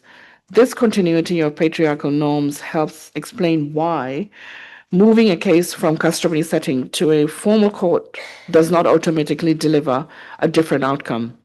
Taken together, these patterns tell us three important things. First, legal reform alone is insufficient. Laws are not socially legitimate, laws that are not socially legitimate, institutionally supported, and practically accessible will not deliver justice for women. Second, women value justice that is safe, timely, and relational, not only justice that is legally correct. When formal systems cannot guarantee protection, dignity, or meaningful remedies, women will continue to rely on informal mechanisms, even when mechanisms are deeply flawed. A third point is that justice systems cannot be strengthened in isolation from the social context in which they operate. In the Pacific, kinship, land tenure, faith, community cohesion shape justice outcomes. Ignoring these realities weakens reform efforts rather than strengthening them.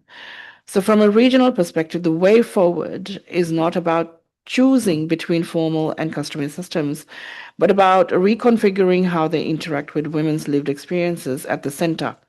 This includes investing in community-level prevention and accountability, supporting women's leadership across justice institutions, strengthening safeguards when cases between systems, and ensuring that formal justice is not only legally sound, but socially trusted. Ultimately, Pacific women are not asking for abstract rights. They're asking for justice systems that work in practice, not just in law. Thank you.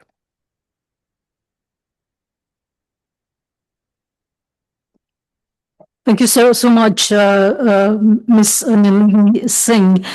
I just want to thank all the panelists for their very thoughtful and very important reflections, which of course underscore the diversity of contexts across Asia and the Pacific, while emphasizing as well common patterns in how justice pathways are opening or narrowing for women and girls. Now, building on what we've heard, I would like to now invite all panelists to sort of look ahead. So for this second round, I'll pose a single question to all panelists, and I apologize due to time constraints if you could just take about 1 to 2 minutes to respond to this question. So looking across Asia and the Pacific, what is the one pressing regional trend affecting women's access to justice that you believe is both urgent and actionable within the next 5 years? Could I begin with Dr. Sen and then to Ambassador O'Byrne, Dr. Saadian, and Ms. Singh? So please share your final reflections.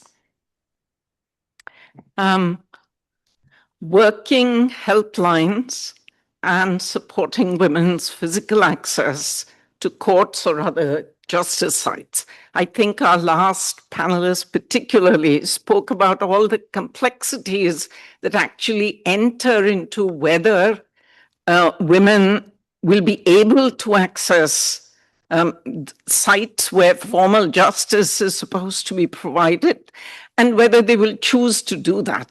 But I think making sure that that access is actually happening is critical, and judicial and police training to support that is critical.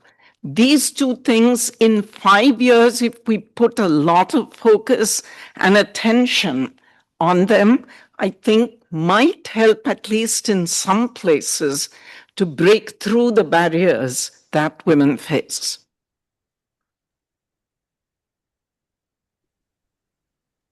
Ambassador O'Byrne. Thank you. You would probably expect me to immediately go into political engagement and that disconnect between policy and practice.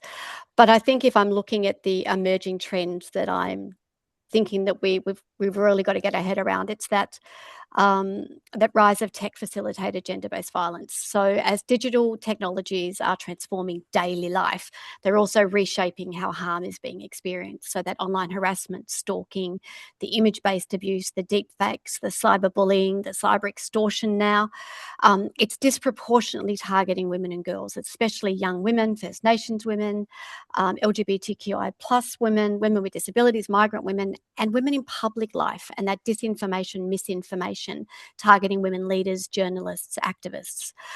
The harms aren't virtual, and I think that's what we need to understand. They have real life consequences for safety and dignity. And critically, they create really new barriers to justice because many women aren't reporting digital abuse because they fear they're not going to get believed, because police, quite frankly, still lack the tools to respond, or because our legal frameworks haven't yet recognised the complexity and the gendered nature of online harm. It also invites or pushes women away from digital inclusion. So it creates an exclusion model. So it takes them out of online spaces, which we know are essential for education, for employment, for entrepreneurship, and for civic participation. So when women withdraw from those digital spaces to stay safe, we deepen the inequality. But I think there are things that we can do. We do need those legal frameworks, which are designed specifically for technology-facilitated gender-based violence. We need justice actors who are trained to handle digital evidence. We need survivor-centred frontline services with capability to support online harms, and partnerships with tech companies so that we can actually improve that accountability. Women's rights organisations, who are often the very first to support survivors, have to be resourced to lead that prevention. They have to be resourced to lead that digital safety work. So I think if we're looking at something that we can do now, if we respond now, we can prevent tech-facilitated gender-based violence from becoming that next massive barrier to gender equality, and ensure that digital spaces are safe, they're inclusive, they're enabling for everyone. So I think if I'm looking at one thing outside of my historic passion for political participation and policy to practice connectivity, it really is what we are going to have to do in this digital violence space. Thank you. I think across the Asia and Pacific, if I can pick one, maybe one of the most urgent and maybe often overlooked trends that affect women access to justice would probably be the rapid rise in female imprisonment. Globally, the number of women and girls in prison has increased 57% since the year 2000. And in this particular region, this situation is particularly alarming. In many countries across our region, the female prison population has more than doubled over the past 2 decades. Southeast Asia now records some of the highest proportions of women in prison worldwide, while similar upward trends are evident in other parts of the Oceania, reflecting shared structural drivers and highly punitive justice approaches. In Thailand, my country, for example, we rank among the top countries globally in both the number and rate of female imprisonment, underscoring a critical regional challenge and urgent need for alternatives to increase incarceration and more gender-responsive justice responses. And also, if I may add, a further driver of this trend is the growing reliance on pre-trial detention. Globally, we see more than 3 million people are currently held in pre-trial detention. The situation is even more acute in our region, where remand rates are among the highest in the world. Currently, approximately 1/3 of women in prison, around 216,000, are detained without conviction, often for a prolonged period of time, which means they have maybe limited access to justice, limited access to financial resources, and also gender-sensitive bail decisions. All this compound, and it means that women are frequently punished even before they are found guilty. in direct contradiction to the presumption of innocence, as we all agree to. So these patterns point to an urgent need for gender-responsive criminal justice reform, including effective alternatives to imprisonment, proportionate sentencing, and strengthen access to legal aid for women at every stage of the justice system. And maybe I would like to come back to the point I made earlier about the people-centered justice and reiterate that we need to invest in the people-centered justice and innovation in order to transform our legal systems so that there can be a vehicle to advance inclusive and equitable access to justice for women, not only women in general, but also women in detention across our region. Thank you. I think I'd like to focus on the growing gap between legal rights on paper and justice in practice, especially when it is in concern for women experiencing violence. Over the past decade, we have seen many countries in the region who have enacted progressive laws on domestic violence, sexual offenses, and family law. So on paper, protections have expanded. But in practice, women continue to face fragmented systems, weak enforcement, and high personal risk when they seek justice. That gap is not abstract. It shapes whether women report harm, whether cases proceed, and whether violence is prevented from reoccurring. So what makes this trend urgent is that women are increasingly navigating multiple systems at once. The police, courts, customary authorities, religious leaders, administrative bodies, with little coordination between them. And women often fall through the cracks as cases are referred, deferred, or informally resolved, particularly in contexts where reconciliation is prioritized over accountability. What makes it actionable within the next 5 years is that we already know where the failures occur. Across the region, most decisive points are first response and case handling, how police receive complaints, how protection orders are issued and enforced, how cases move between the formal and informal systems, and how women are kept safe during that process. These are not abstract reforms, they are operational ones. If governments and partners focus on strengthening frontline institutions, investing in survivor-centered procedures, improving coordination between justice and social services, resourcing women's rights organizations that support navigation of these systems, we can significantly narrow the gap between law and lived justice. In short, the urgent regional task is not to create any more laws, but to make existing laws work for women safely, consistently, and in practice. And perhaps now is the time to reiterate the call that comes from our recently concluded Asia Pacific Civil Society Forum on CSW70, which is that perhaps it's time for a decade dedicated to access to justice so that we can have better results and outcomes for women. Thank you very much, Ms. Singh. And that concludes the opening session. My appreciation and thanks to all our panelists for contributing to this important discussion. Please join me in giving them a round of applause.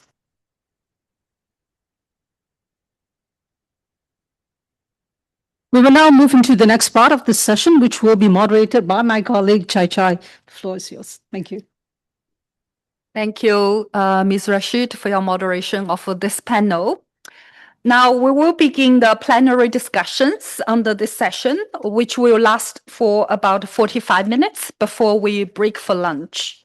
May I please remind our participants that the outcome of this prep meeting will be a set of suggested actions on areas for accelerated action in line with the priority theme for CSW70. The set of suggested actions will be informed by the 3 thematic sessions, including this session. In the plenary discussions, government representatives are invited to share your experience and practices. This will be followed by perspectives from other stakeholders. As we'd like to hear from as many governments and stakeholders as possible, we ask that all interventions please be kept to no more than 2 minutes. In the guidance notes for participants that was circulated in advance of this meeting, we invited expression of interest to intervene. Those who have submitted expressions in advance will be given the floor first. But of course, you can also raise your hands on spot. For those joining online, you may also request the floor using the chat box, listing the request to speak together with your full name and country or organization. Raising your hand in Zoom will not register your request to speak. Those joining in person may raise the play card or your hands to request the floor. Please note that we will only accept one intervention per country under each agenda item, and that interventions will be invited by government representative first, followed by intergovernmental organization, UN, and CSOs. As we are limited on time, we may not be able to call on all participants who wish to speak during this session. Please remember you may request the floor in the following sessions. And if you wish, you could also submit your longer statements to the Secretariat for uploading to the webpage for this event. Hence, you do not need to read out the full statement you prepared if it's more than 2 minutes. We seek your understanding on this. I now open the floor for government representatives. Now, our colleagues have already listed the governments that sent in their request in advance of this meeting. So I would call on them first. The first on the list is the delegation of the Philippines. Madam, you may have your floor. Thank you very much, Madam Chair, and thank you to the resource speakers. Mabuhay from the Republic of the Philippines. Justice denied to the marginalized is justice designed for the powerful. Legal systems remain inaccessible to women because of gender discriminatory laws, biases in justice institutions, discriminatory cultural and procedural norms, unaffordable cost and distance. To address this, the Philippines challenges beliefs and practices that normalize gender discrimination. We do this by repealing discriminatory laws, implementing non-sexist education, educating and skilling justice professionals through the Philippine Judicial Academy, training women elected officials at the LGU, local government unit levels, supporting people-centered justice approaches through the Violence Against Women watch groups in communities, conducting capacity building of frontline actors, adopting innovative one-stop mechanisms for legal counseling and referrals, and bridging formal and informal justice systems. Judiciary taps the 3 branches of our government in gender parity, with 45 to 77% women's representation in various levels and mechanisms of the judiciary. We remain committed vigorously to end norms that falsely value honor over the safety and well-being of survivors. We will continue localizing redress mechanisms like the Philippine Barangay Women's Desks nationwide. We will work for prompt release of detained and imprisoned women who have served their sentences but remained imprisoned because of incompetence of the bureaucracy.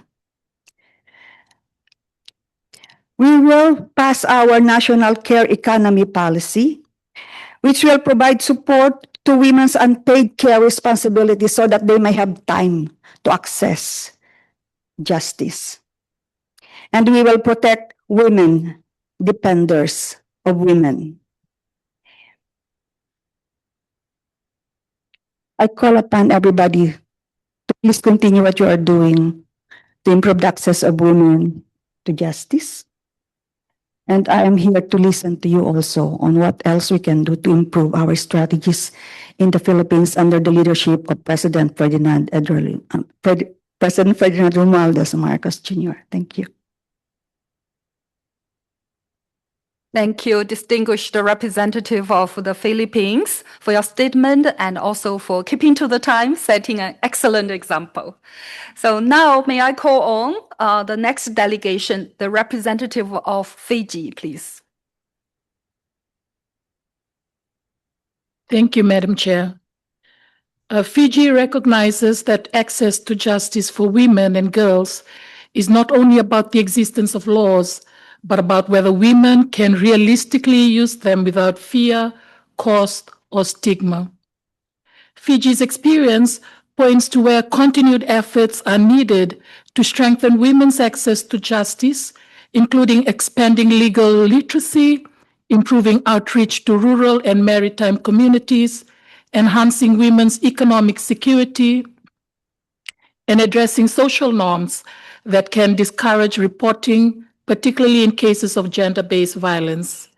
So in response, Fiji has strengthened legal aid services, expanded community-based awareness programs, and invested in multi-sectoral referral pathways linking the police, courts, health, education, and social services.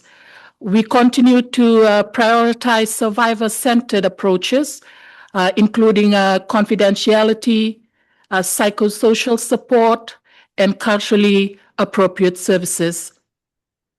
Fiji also recognizes the importance of further strengthening access for women facing intersecting forms of disadvantage. This includes women with disabilities, older women, and women living in informal settlements. Fiji also underscores the importance of data-driven intersectional justice reforms and calls for sustained regional cooperation to ensure that justice systems truly serve all women and girls, particularly those furthest behind. These reforms are well encapsulated in the Fijian Cabinet-endorsed Law and Justice Sector Reform Roadmap that was launched in October 2025. I thank you. Thank you, Representative of Fiji.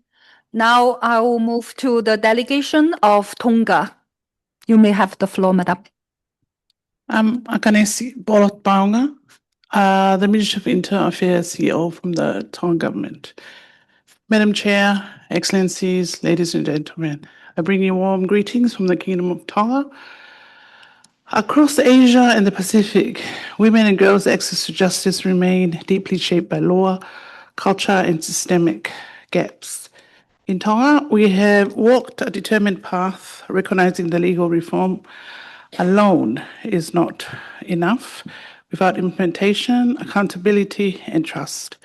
In 2013, Tonga passed the Family Protection Act, a landmark law to protect women and children from domestic and gender-based violence. Since then, we've built institutions for implementation of the Act, including the establishment of Family Protection Advisory Council in 2014, the opening of the Pacific First Family Protection Legal Aid Center, offering free legal help to survivors seeking protection orders, and in 2018, the opening of the Domestic Violence Unit in the Tonga Police.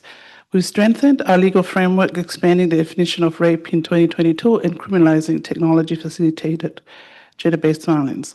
We've launched national protocols for multi-sectoral GBV response and trained counselors under the National GBV Counseling Framework.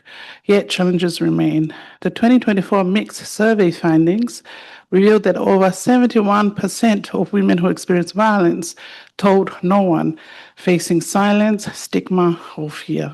A 2023 ICAD report exposed troubling judicial trends. In over 81% of GBV cases, sentencing was influenced by harmful myths, stereotypes, or customary practices. 63.6% of sentences were partially or fully suspended, often due to factors such as remorse or first-time offending, rather than survivor safety. This tells us access to justice isn't just about laws on paper, it's about whether survivors feel safe coming forward, whether courts uphold their dignity, and whether sentences reflect the gravity of harm, not outdated norms. Tonga's journey shows you progress is possible, but also that true justice requires confronting biases in courtrooms, investing in survivor-centered services, and ensuring that every policy, practice, and sentence affirms the rights of women and girls. I thank you. Thank you, distinguished representative of Tonga. Now, I'd like to call on the delegation of Indonesia. I understand the intervention would be made by your representative online.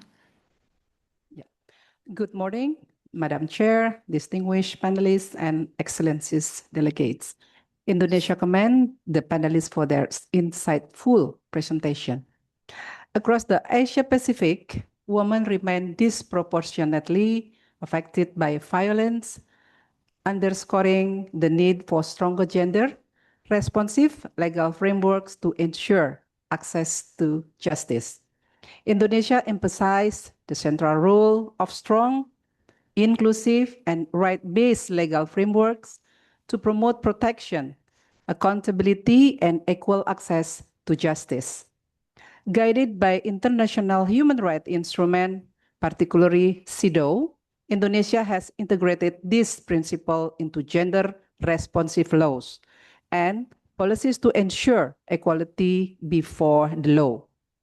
Indonesia advances access to justice for women and girls through accessible, affordable, survivor-centered, and gender-responsive system that prioritize protection, recovery, and empowerment. This effort include the establishment of integrated services unit, the integrated unit we call UPTD, at the national and substational levels, we call UPTD PPA. Number 2, strengthened hotline and complaint mechanism through SAPA 129 and Shimasam. And free legal aid is provided through court-based legal assistance post service, we call Post-Bankum, nationwide, particularly for those facing financial, social, or informational barriers. While progress has been made, challenges persist, including uneven institutional capacity, geographic and resource constraints in remote areas, and social norms that hinder reporting. Moving forward, Indonesia calls for stronger regional and international cooperation to advance access to justice for women and girls. Thank you. Thank you, distinguished representative of Indonesia. Now, back to the delegates in the room. May I call on the representative of India, please?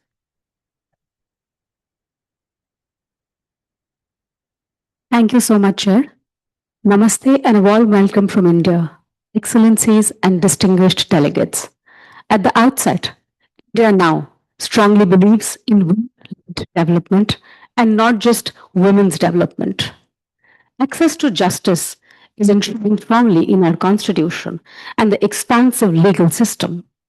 This includes not only an adequately functioning, independent, three-tier judicial system, but also robust alternative redressal mechanisms at the community level and widespread legal awareness about rights, which has been the focus of the government. To reduce financial burden on litigants and to assist the poor and vulnerable in getting justice, free legal aid is provided as a constitutional guarantee, and fully functional authorities exist at national, state, and district levels. We also have fast-track special courts set up for expeditious disposal of cases relating to sexual offenses. And like the chair was saying, from paper to practice, we are not just is curating legal provisions, our government is now focused on assuring accountability, and that we are doing through digital monitoring systems. These include portals such as the SheBox portal, which tracks the status of sexual harassment complaints at the workplace. As of now, around 100,000 workplaces have already onboarded in the portal, which means government, private, and all the workplaces alike. We have local committees and internal committees set up all over the country because we believe that once there is economic empowerment, which is also now supported by the new labor codes in our country, social empowerment and justice will follow likewise. The government's tele-law service enables women to seek pre-litigation legal advice, while the 181, our National Women Helpline, provides 24/7 assistance to women in all cases. We also have a dedicated cyber helpline of 1930, which speedily responds to cyber crimes, which are increasing worldwide. Strongly believes in ensuring accountability of implementation, and that too through digital monitoring as the way forward for securing justice for women and girls. And the fulcrum of all of this is increasing awareness of the society and also empowering the community overall. We are eager to cooperate with member states in Asia Pacific to share our innovations in the space of women's legal empowerment and also learn from all the best practices elsewhere. Thank you so much, and Jai Hind. Thank you, distinguished representative of India. Now I would like to call on the representative of Iran.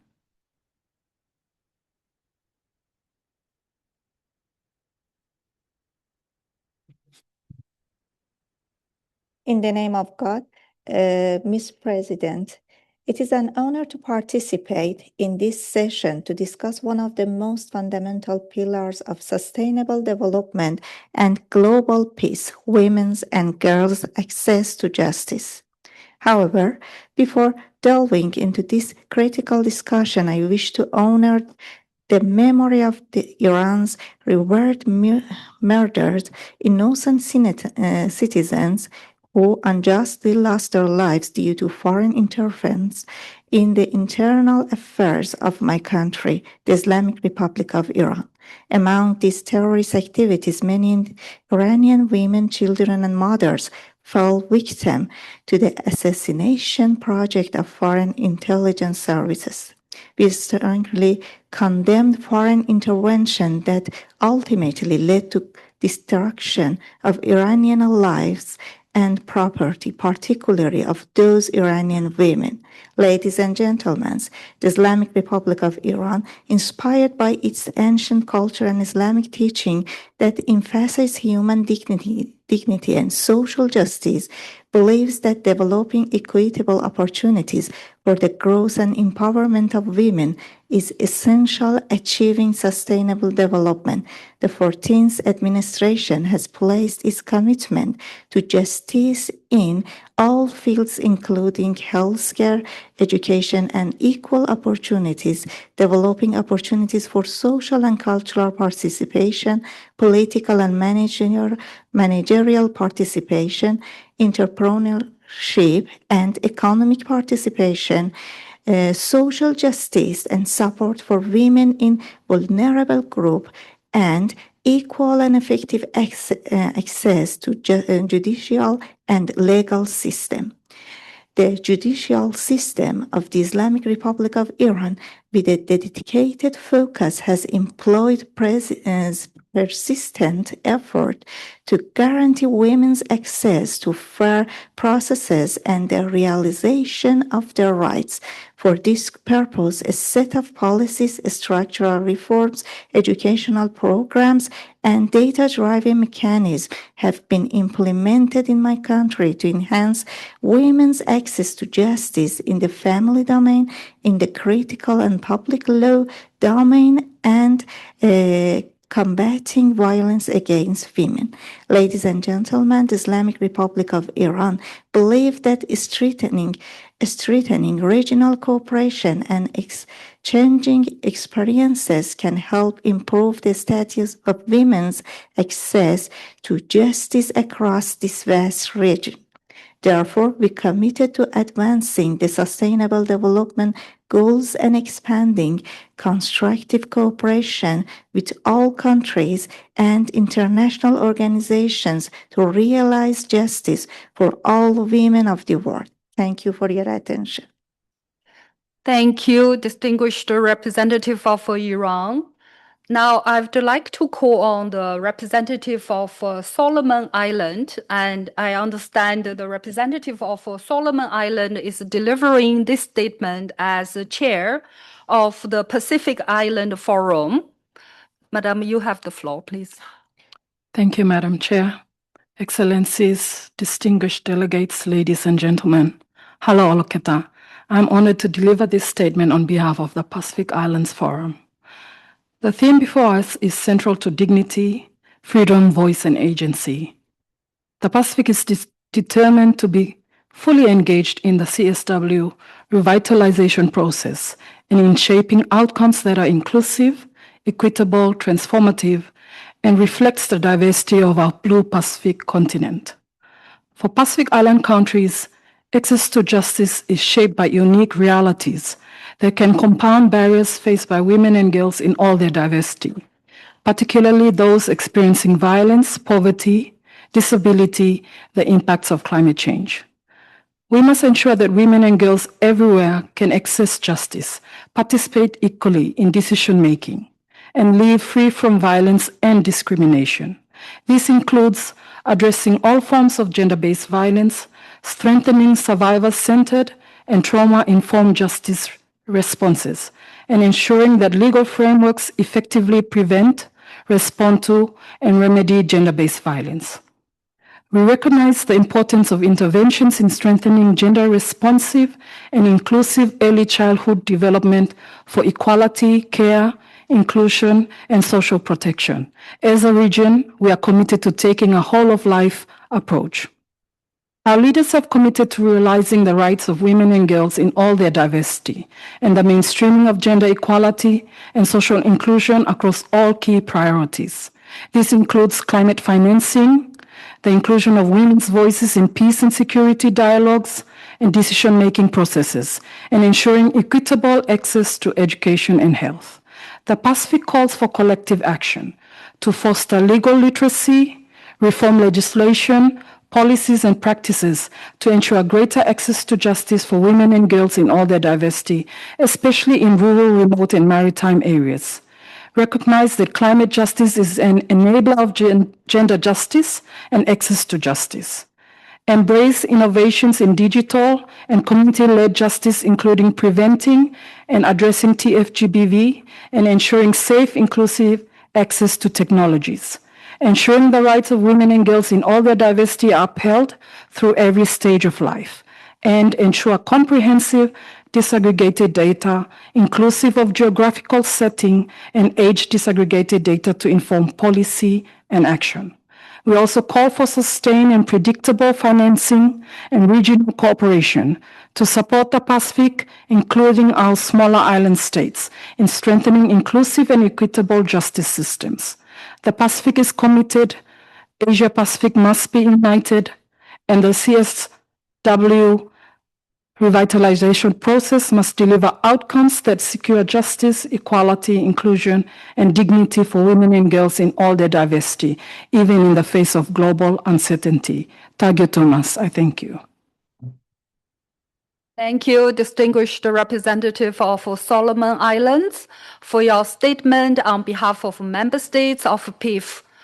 Now, we have completed the list of advance requests from member states. Before I call on organizations from IGO, UN, and CSOs, I would like to check if there are any other member states who would like to speak. I recognize the distinguished representative of Pakistan. Sir, you have the floor. Thank you very much. Madam Chair, Excellencies and distinguished delegates, Pakistan welcomes this important discussion on making justice work, highlighting the interlinked challenges of structural barriers, social norms, and intersectional discrimination that continues to limit women's access to justice across the region.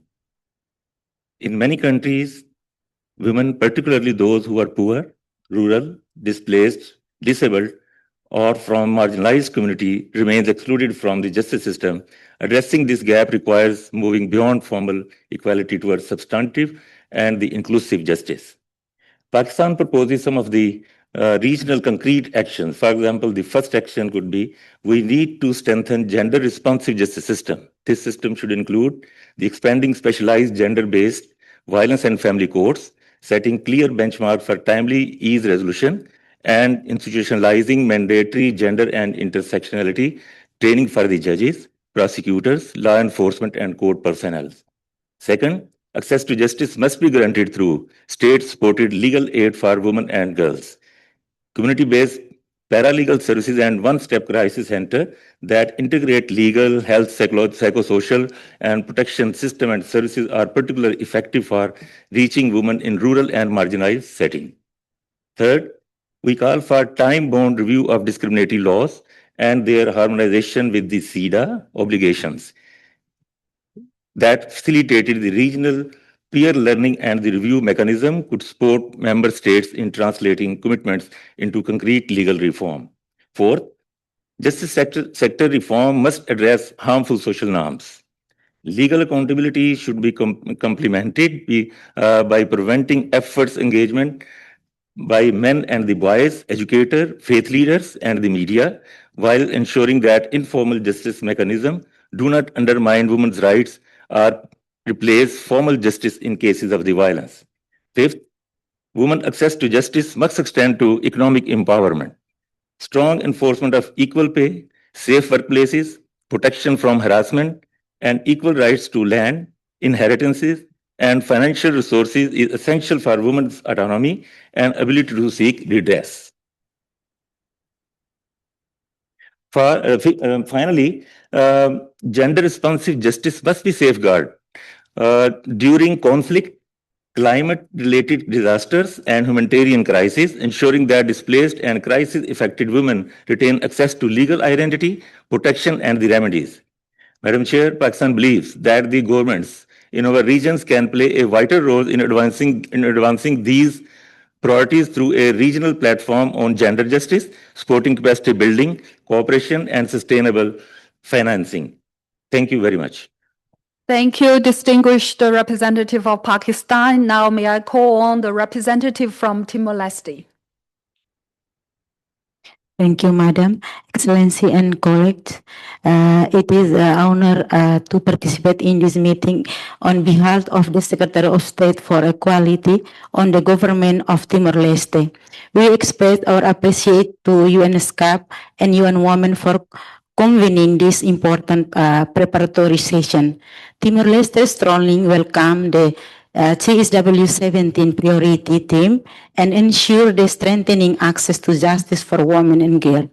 This aligns with our national commitment, particularly through the implementation of the National Action Plan on Gender-Based Violence 22 and 2032 and the ongoing review on the law against domestic violence to enhance legal protection for survivors. While progress has been made, women and girls in Timor-Leste continue to face barriers to justice, including limited to legal literacy, geographic isolation, economic dependency, and social norms that discourage reporting. Addressing these challenges remains a priority. Moving forward, Timor-Leste emphasizes strengthening institute coordination, expanding accessible legal aid and referral service, and ensure survivor-centered justice responses that protect dignity and prevent re-victimization. We also recognize the vital role of the civil society and community-based actor in the delivering service and supporting accountability. We remain committed to working with regional and international partners to build inclusive and equitable justice system that leave no woman or girl behind. Thank you. Thank you, distinguished representative of Timor-Leste. Is there any more hand in the room or online? I see none in the room and also no hands raised online. Of course, you will have more opportunities if you wish to make an intervention at the next session. Now, we have completed the request from governments. I will proceed to call on representatives from IGO, UN, and CSOs. May I first check if there's any request from intergovernmental organization, PIF? No, not now. UN agencies? None. Okay. So we have about 15 minutes left. I'd like to give our civil society partners the opportunity to make interventions. We will go first with the joint CSO statement. May I call on Mr. Jeff Balahadir, who would present the joint CSO statement first. Okay. Excellencies, distinguished speakers, honorable members, delegates, colleagues, and friends from Asia and the Pacific, mabuhay. I am Jeff Kagandahan from Intersex Asia, speaking in solidarity with women rights groups and civil society across Asia Pacific. We face a systemic crisis. Access to justice for women and girls in all their diversity remains unequal, unsafe, and often out of reach. Women and girls across Asia and the Pacific are experiencing increasing challenges and gaps in accessing justice mechanism. These gaps are structural and interconnected. Patriarchal norms, discriminatory laws, and weak enforcements intersect with poverty, geographical isolation, conflict, and climate crisis. As an intersex person, I have seen how justice system not just fail to protect us, but also pathologize our body, erase evidence of abuse, and deny bodily autonomy rather than uphold it. Across the region, impunity for gender-based violence persists because enforcement is weak or absent, including in conflict settings and online spaces. Economic dependence and care burdens silent survivors. In Afghanistan's overlapping humanitarian and political crises have collapsed pathway to justice. In the Pacific, customary and informal justice system operating without safeguards and continue to entrench harmful family laws on marriage, custody, and inheritance. For intersex women and people, judicial bias lead to dismissed cases, missing medical records, and disbelief by authorities, while digital exclusion intensifies technology-facilitated violence. To move from promises to progress, we urge the following action. First, fully implement the Convention on the Elimination of All Forms of Discrimination Against Women, especially General Recommendation 33 on Access to Justice, withdraw reservations, and ratify its optional protocol. Ratify and operationalize the Convention on the Rights of Persons with Disabilities. Second, fund gender-responsive community justice, legal empowerment, and flexible long-term feminist funding for grassroots organization and intersex-led organization. Third, remove economic and digital barriers to justice by strengthening social protection, the care economy, and responses on online gender-based violence. Finally, strengthen the Commission on the Status of Women engagement at the regional level so borders, costs, and travel bans do not silence those affected. Rights only have meaning when they are reachable. Access to justice is the bridge between law and lived reality. Only when our system protects women in all diversity can we truly say that justice exists. Thank you. Thank you for the joint CSO statement. Now I will go with the advance request we received from CSOs. May I now invite the representative of National Forum of Women with Disabilities, Sri Lanka, Ms. Razanjali. You have the floor. Thank you, Madam. My name is Rasanjali Patrage, Founder President of the Nation Forum of Women with Disabilities in Sri Lanka.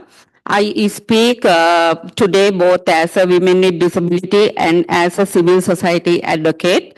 Allow me to begin with a simple but profound question. How can we fight injustice when the justice system itself is not accessible?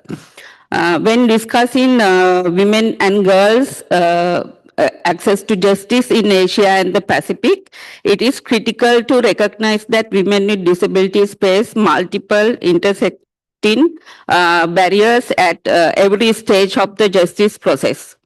First, physical and communication barriers remain widespread.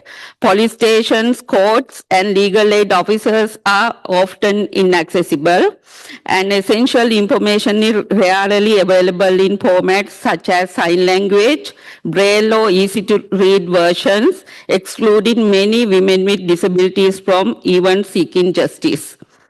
Second, attitudinal barriers are deeply entrenched. Women with disabilities are often seen as unreliable witnesses, incapable of making decisions, or dependent on others. This frequently results in cases, especially those involving gender-based violence or abuse, not being taken seriously. Third is poverty and lack of legal support further limit access. Many women with disabilities cannot afford legal representations, transport, or personal assistance, making justice theoretical rather than real. To address these challenges, I emphasize three key actions. One is justice system must be fully accessibility, physically, procedurally, and communication across all institutions and services. Second, legal professionals must receive mandatory training on disability rights and intersectionality grounded in CRPD and CEDAW. Third is women with disabilities and their organization must be meaningfully included in justice reforms, policy design, and monitoring. Access to justice is not privilege, it is a right. This might can only be realized if women and girls with disabilities are placed at the center of justice reforms. Thank you very much. Thank you for your intervention. Now, I'd like to invite the representative of a National Commission on Violence Against Women from Indonesia, Ms. Sri Augustini. You have the floor, please. Online intervention. Thank you. Colleagues, please check the sound. We can't hear in the room.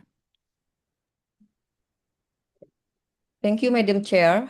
Good morning, Excellencies and distinguished delegates. I'm representative from National on Commission Violence Against Women, or we call Komnas Perempuan. In Indonesia, the recognition and protection of women human rights defenders are supported by various legal and policy framework, although they remain fragmented. Constitutional human rights guarantee provide a general basis, complemented by sectoral law such as the domestic violence law, human rights law, legal aid law, and sexual violence crimes law, which explicitly protect combat offenders. Additional safeguards are found the environmental regulation anti-SLAPP provision standard issued by the National Human Rights Commission and the Security Protection Manual for Women Human Rights Defenders developed by Komnas Perempuan. At the international level, protection are further reinforced through United Nations Human Rights Mechanism. Despite this framework, significant protection gaps persist. Monitoring by Komnas Perempuan show that women human rights defenders face heightened and gender-specific risks. Of the 19 document form of violence against women defenders, 10 disproportionately affects women, including sexual violence, sexual harassment and torture, rules in the family, and the erosion of credibility based on marital status. This form of violence deliberately target women's body, sexuality, and socially constructed gender role. These realities reflect the particular situation of women human rights defenders long recognized by the United Nations. Yet the risks continue to intensify. In recent years, defenders increasingly face realization, digital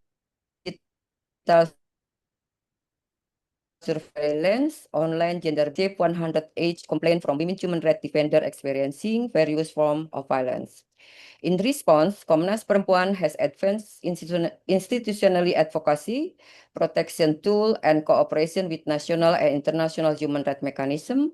The state and all stakeholders are therefore urged to strengthen political commitment and concrete measures to ensure comprehensive legal protection, effective security mechanism, continuous monitoring and holistic recovery services so that women human rights defenders can carry out their vital works without fear. Thank you. Thank you for your intervention. We have 6 minutes left. I think we can allow perhaps 2 or 3 max interventions from CSO CSO partners. I'm checking here first in the room. Any other CSO representative would like to make an intervention now? If none, we can also give the floor to our CSO colleagues online. I'm aware some comments have been shared online, which is duly noted. I want to check if we have any request to make an intervention. Oh, okay. I see the request from YP Foundation. You may have the floor now. The intervention is online from YP Foundation. Can you turn on the mic? Is this online? Okay, so my colleague is helping with the access.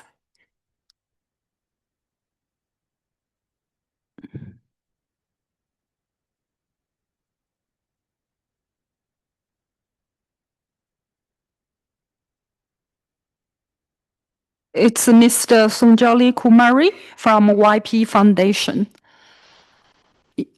You can have the floor now. Okay, please.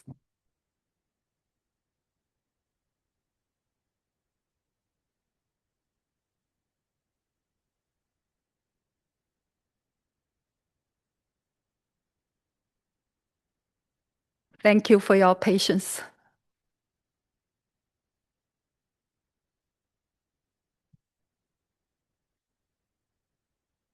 Would it be possible if there's a technical issue, we register the request? He's ready now, right? Okay.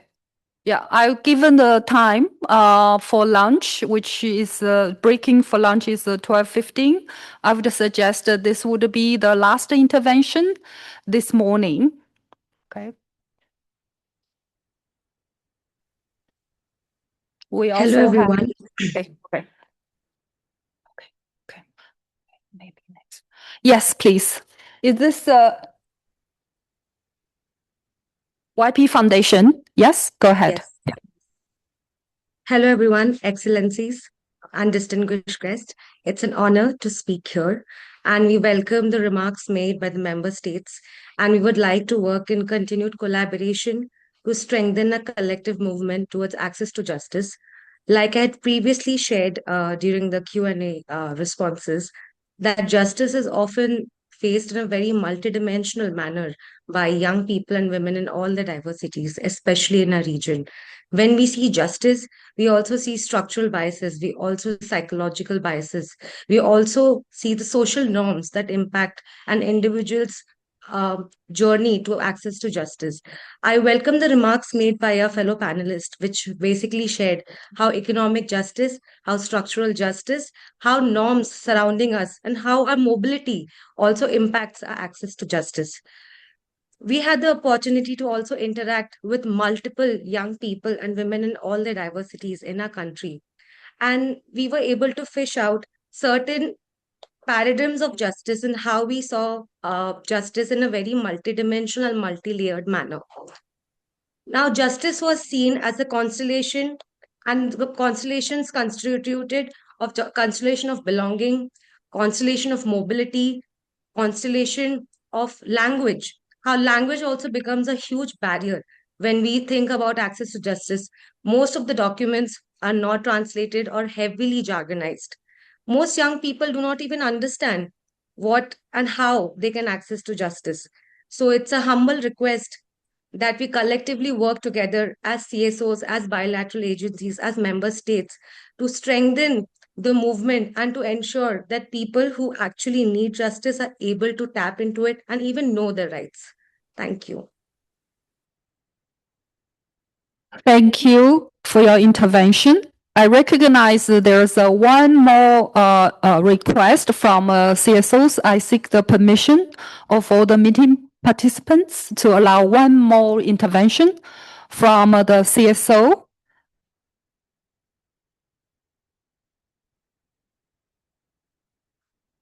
Colleagues?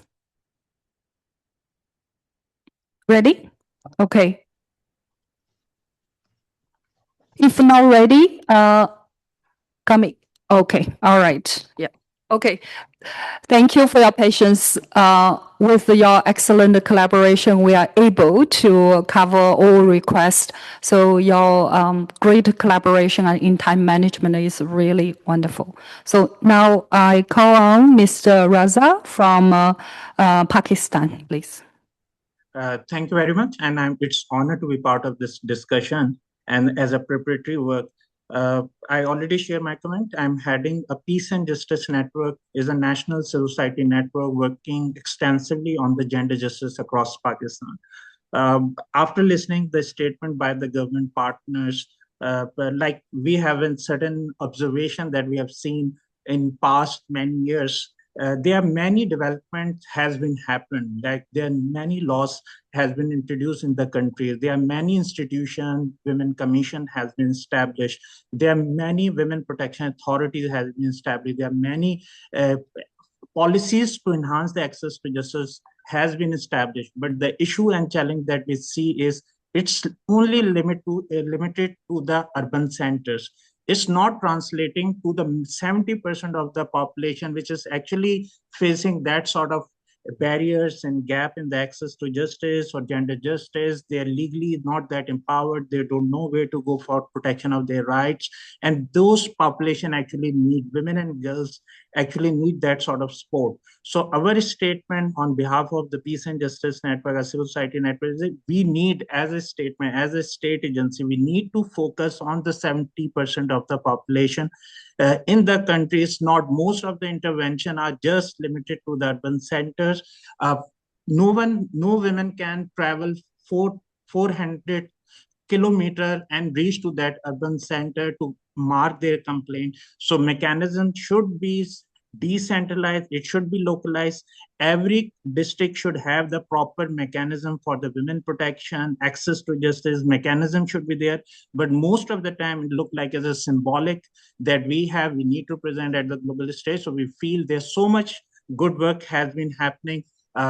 Ministry of Human Rights has done some tremendous job in Pakistan, collecting all the different commission are active, but we see one of the biggest step now in current era is where we have the technology tools are with us, that we should utilize technology if like for poor countries or underdeveloped countries, but we always hear about the economic gap or financial support to reach to the masses. So we feel that we should make technology as one of the agenda item to make access to justice and legal empowerment for every woman and girl in the country. And we try to decentralize and localize to every district so that every district must have a district protection, women and girls protection system.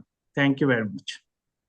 Thank you very much for your intervention. So that's our last intervention this morning. This concludes the discussion for session 1. We'd like to express our deep appreciation to all delegates from both the governments and the CSOs for your valuable contribution to the discussions this morning. Please note that the Secretariat is preparing a summary of suggested actions based on interventions from each of the 3 substantive sessions, which we will share with you during the final session, session 4, on review of suggested actions. That session will take place tomorrow at 1:15 And there, during that session, we would welcome your comments on the draft of suggested actions. So this concludes this session. I've now turn on the floor to our MC. Thank you very much, Ms. Chai Chai, and thank you to all of the participants for contributing to our plenary discussions. We will now take a lunch break before returning for our session 2 promptly at 1:30, please. And for online participants, please note that the Zoom meeting room will remain open for the duration of the lunch break. See you at 1:30.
Sure. I just want to the points you raised earlier. I think I know you mentioned addressing like the social norms as first step to tackling gender-based violence, which is very much in line with the UN Foreign Secretary's priorities, especially this year.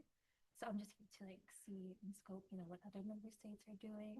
So I just wanted to know, like for Fiji, like how, sorry, it's quite a lot. Like what kind of work is Fiji doing to like address those, tackling those social norms? Okay. Is it like prevention work? Is it more like institutional? Okay, my dear, I will have to get you back to our capital because I'm from our embassy here. That is,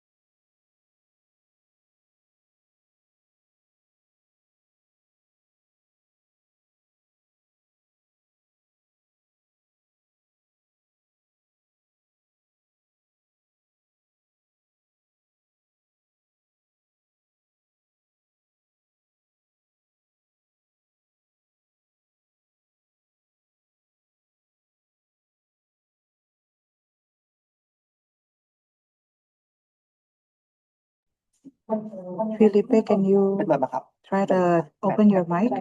And also, Yes, can you hear me? yes, we can hear you. Thank you.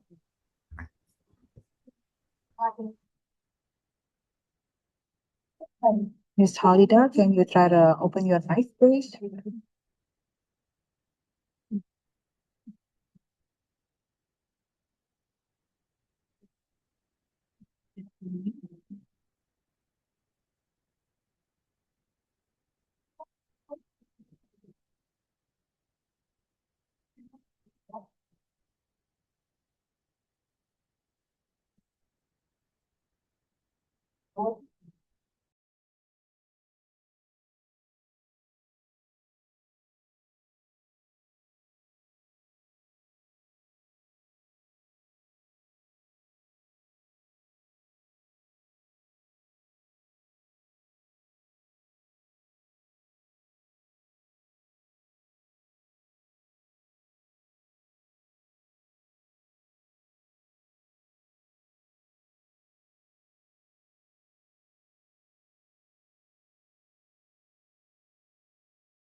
Excellencies, distinguished guests and participants, welcome back. We will now commence our second session on dismantling discriminatory laws, policies, and practices.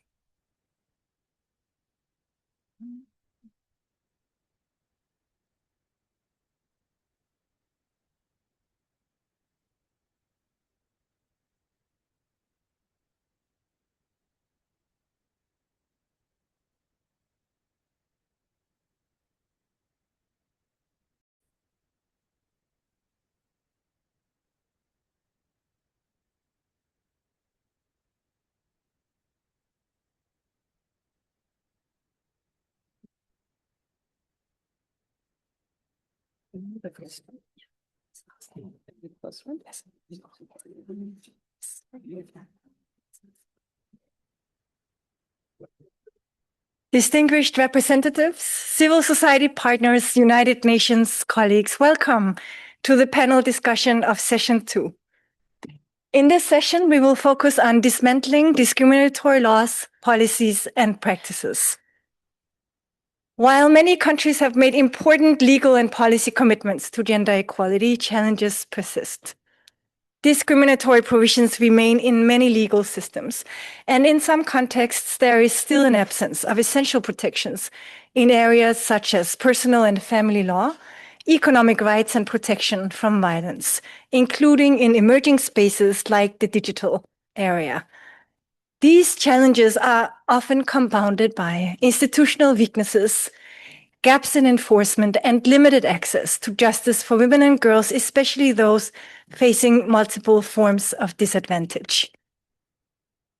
At the same time, there are many promising examples across the region, from strong advocacy movements and progressive legal reforms to gender-responsive judicial practices, improved legal aid services, and the work of national human rights institutions.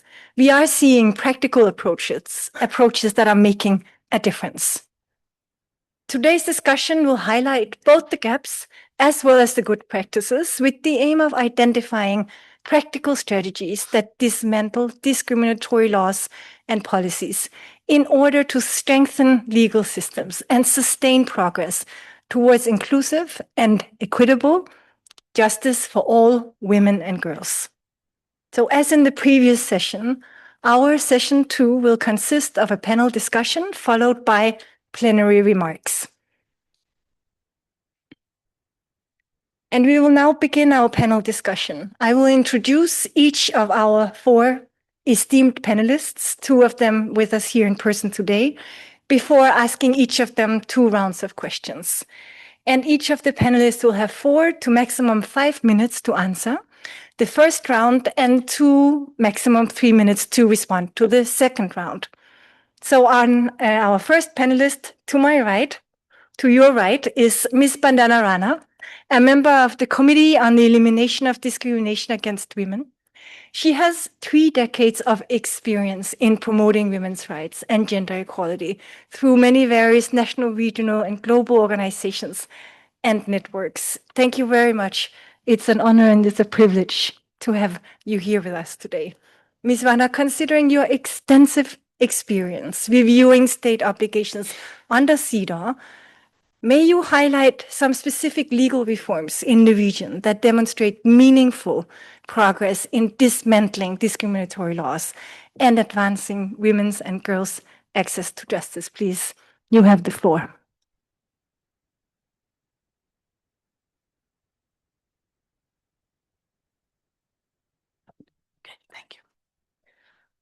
Thank you so much, Madam Moderator. It's a real pleasure and an honor to be here speaking at a very important session, Access to Justice, which is the theme of the upcoming CSW as well.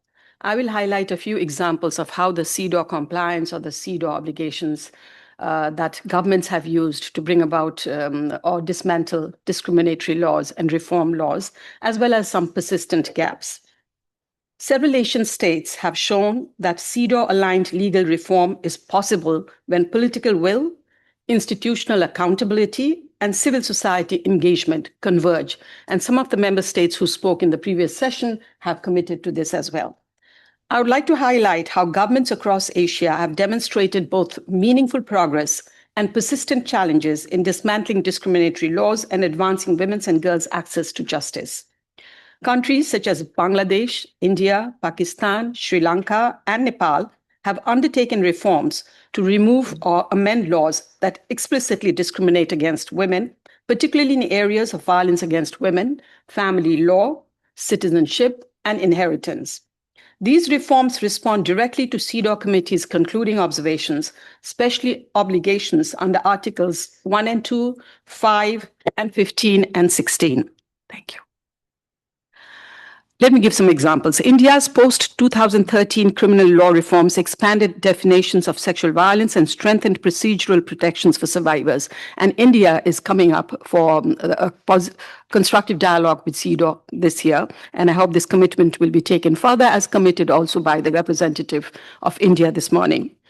Pakistan at federal and provincial levels has enacted protection laws addressing domestic violence, child marriage, and harmful practices. Bangladesh has taken steps, albeit uneven, to strengthen minimum age of marriage, enforcement, and women's access to legal redress. Nepal, I'm from Nepal. Nepal's progressive jurisprudence on gender equality and its domestic violence legislation, as well as the Sexual and Reproductive Health Rights Act, reflect efforts to translate constitutional equality into enforceable remedies. These reforms are significant not only because laws were changed, but because institutional mechanisms, special courts, protection orders, legal aid, and complaint mechanisms were introduced, directly enhancing access to justice. In some countries, courts increasingly reference CEDAW as an interpretive tool.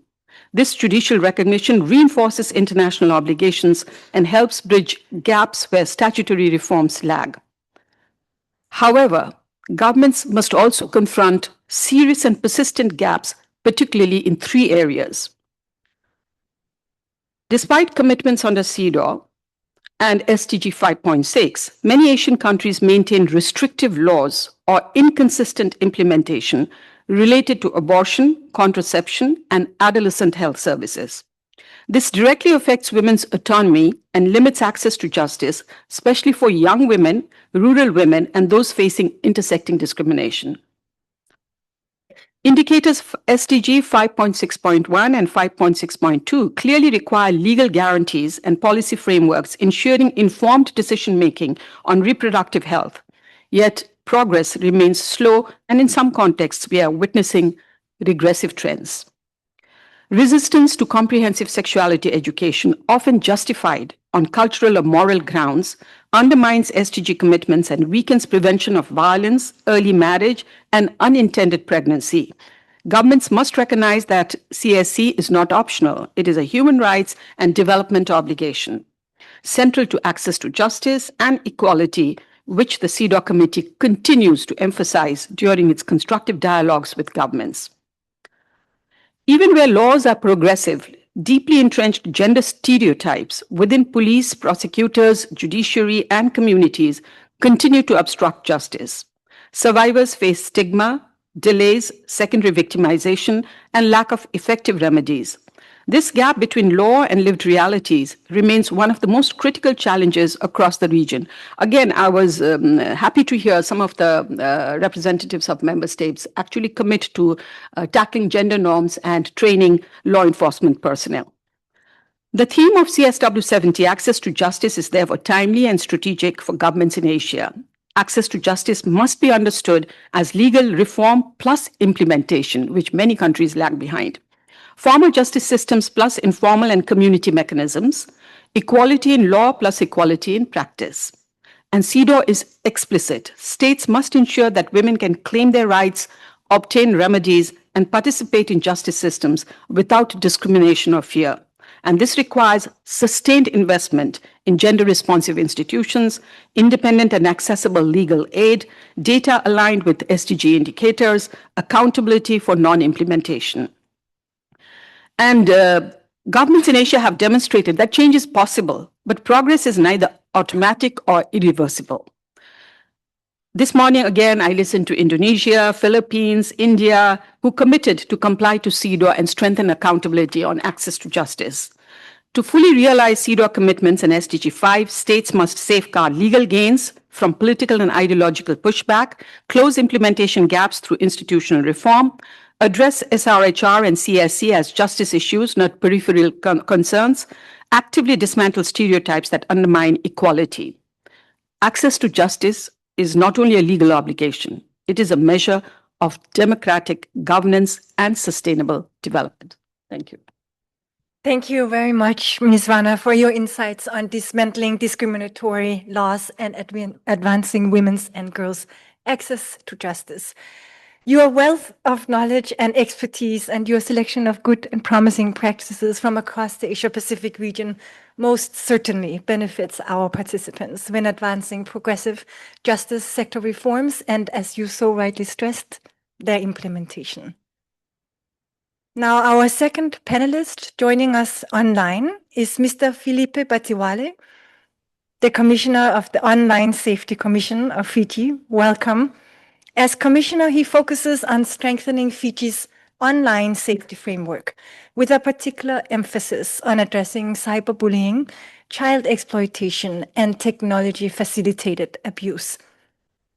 Mr. Batiwale, our question to you is, as Fiji undertakes reforms to better address online violence, what changes to policies or laws have proven most effective in creating safer digital environments for women and girls? And how might these lessons support other governments reviewing their online safety laws, please? The floor is yours for the next maximum 5 minutes. Thank you. Thank you, moderator, and your excellencies. Bulavinaka and warm Pacific greetings from Fiji. I approach this question as Fiji's online safety commissioner, but also as a lawyer who's worked within systems of New Zealand and Australia. And that comparative perspective matters because reform is really about starting from scratch, but adapting what works to local realities. And in Fiji's case, we are a small island with a very big sort of internet exposure and interaction. So the impact of digital harm is immediate and deeply felt in Fiji and across the Pacific. From a reform perspective, 4 changes have proven most effective. We're currently undergoing the reform. At this stage, our first reform priority was around legal clarity. And that is reforming legal definition to name the harm. Like drawing from New Zealand's Harmful Digital Communications Act, what Fiji has done is it's redefined the online harm to focus on serious emotional and psychological impact rather than narrow technical offenses.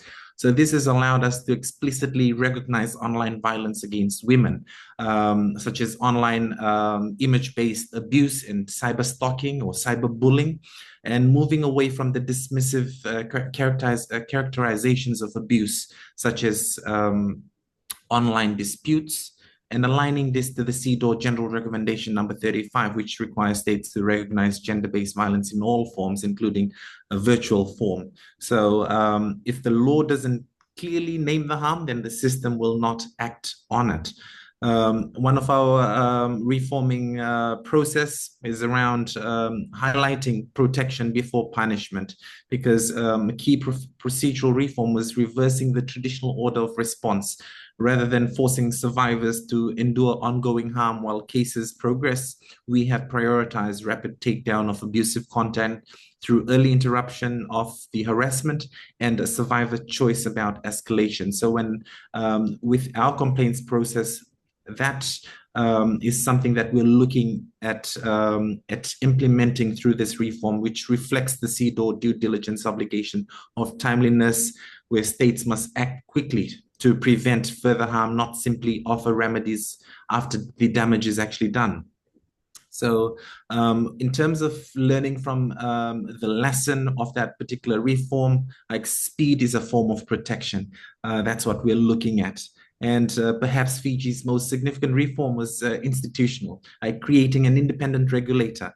With the Online Safety Commission being established 6-7 years ago, separate from police and political structure, this has enabled us to regulate the online harm. In the Pacific, this is very unique. If we don't count Australia, Fiji is the only country in the region with a dedicated independent safety regulator.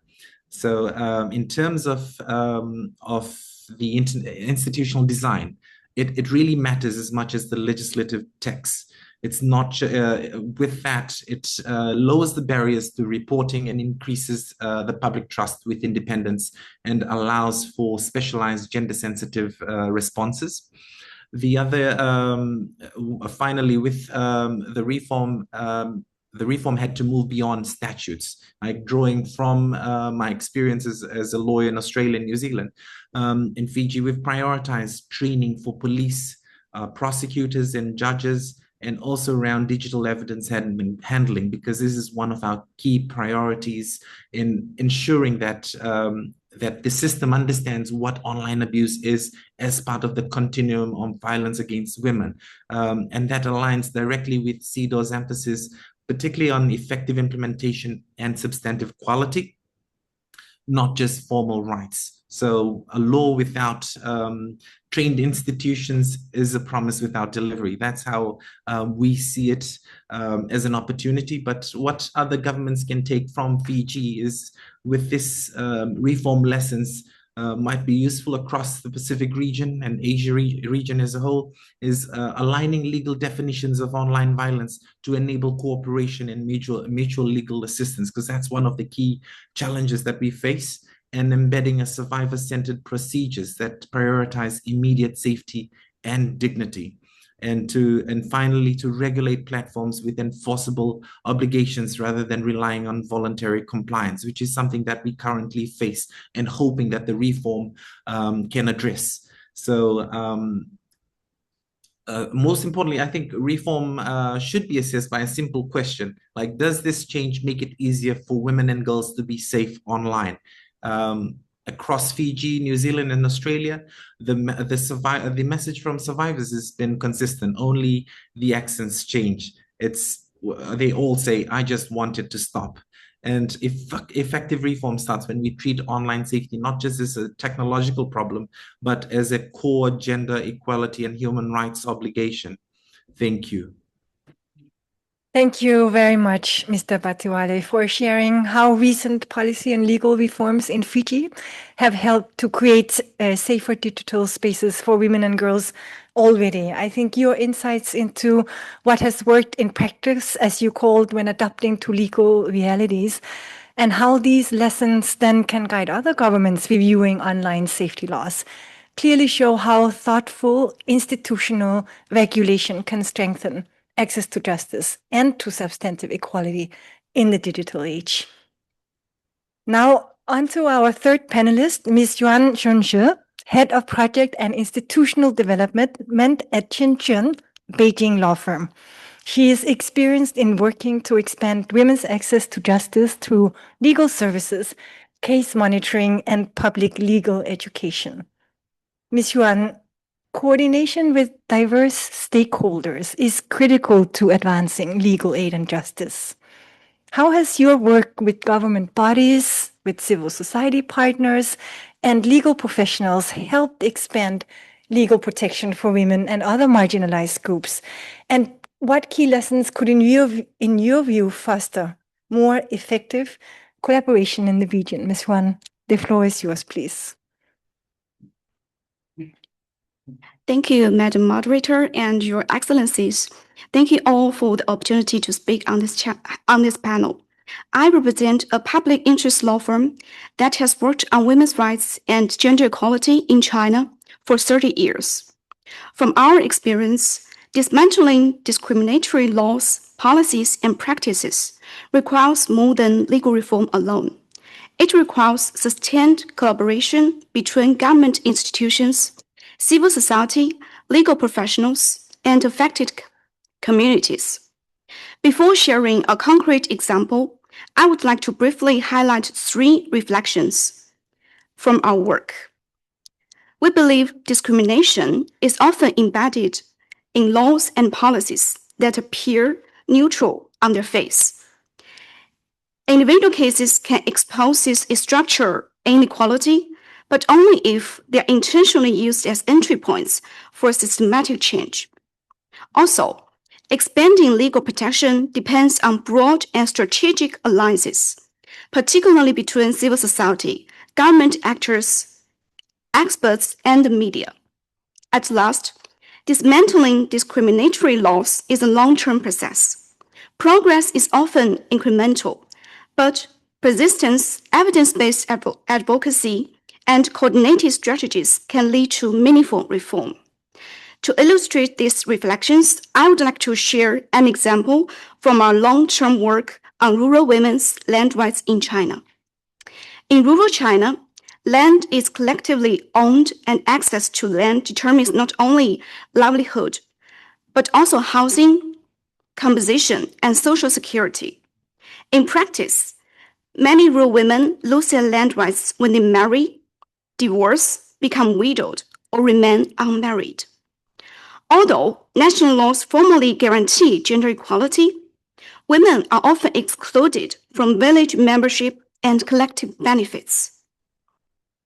Importantly, this discrimination does not stem from a single openly discriminatory law. Instead, it is produced by legal gaps and policy design without a gender perspective, such as the lack of clear national rules defining membership in rural collective economic organizations and land contracting systems that fail to account for women's life course changes. Since 2004, our organization has received more than 3,000 complaints related to rural women's land rights. While some women succeed in court on paper, enforcement remains difficult, and many are left without effective remedies. In response, our work combined legal practice, policy advocacy, and public engagement. First and most importantly, we worked with local governments, courts, and women's federations through pilot initiatives, encouraging local authorities to adopt policies explicitly protecting women's land rights. These local practices demonstrated that protection was both feasible and administratively workable. Furthermore, we partnered with local scholars, policy experts, and women's rights organizations to document women's lived experiences and conduct legal gap analysis. Based on this evidence, we submitted concrete recommendations during national legislative processes and support rural women to participate directly in public consultations. At last, we engaged the media to reframe rural women's land disputes from family or customary matters into issues of equality, property rights, and state responsibility. These sustained efforts contributed to important development. In 2025, China formally promulgated and implemented the Rural Collective Economic Organizations Law. For the first time in the country's legal history, the law clearly defines membership in rural collective economic organizations and states that women enjoy equal rights with men, and that women's rights may not be infringed upon due to marital status, widowhood, or household composition.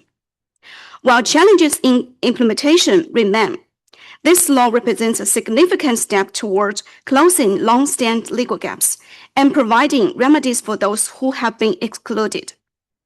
This case may offer several lessons for governments and CSO partners across the Asia-Pacific region. Discriminatory outcomes often arise not from explicit bias, but from silence in the law. Legal gap analysis and gender impact assessments are essential tools for identifying and addressing such inequality.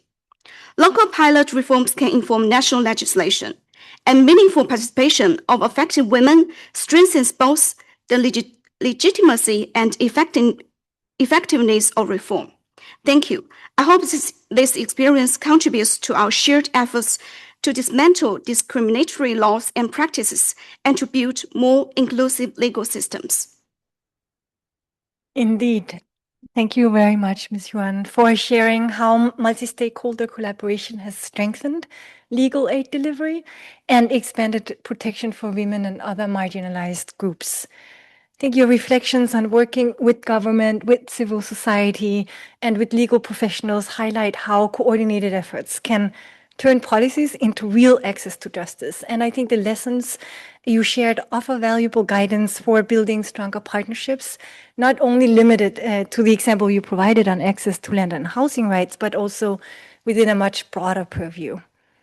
Now, our final panelist joining us online is Ms. Khalida Ashigulova, barrister at Almaty City Bar Association and arbitrator at the Kazakhstan International Arbitrage. She has launched several successful advocacy campaigns in Kazakhstan over the past 5 years, which contributed to the criminalization of stalking, forced marriages, sexualized harassment, and bullying of minors, assault and battery, and minor bodily harm. Congratulations on your achievements, Ms. Ashigulova. Our question to you is, considering your work as a human rights lawyer, as an academic, and in view of your involvement in recent legislative reforms in Kazakhstan, may you outline which legal changes you believe have had the greatest impact in reducing discrimination against women and improving access to justice for survivors of violence, please? The floor is yours for the next 5 minutes. Thank you. Thank you very much, Madam Host, and I'm very glad to be here, and I'm very glad to be welcomed by the esteemed delegations and all participants.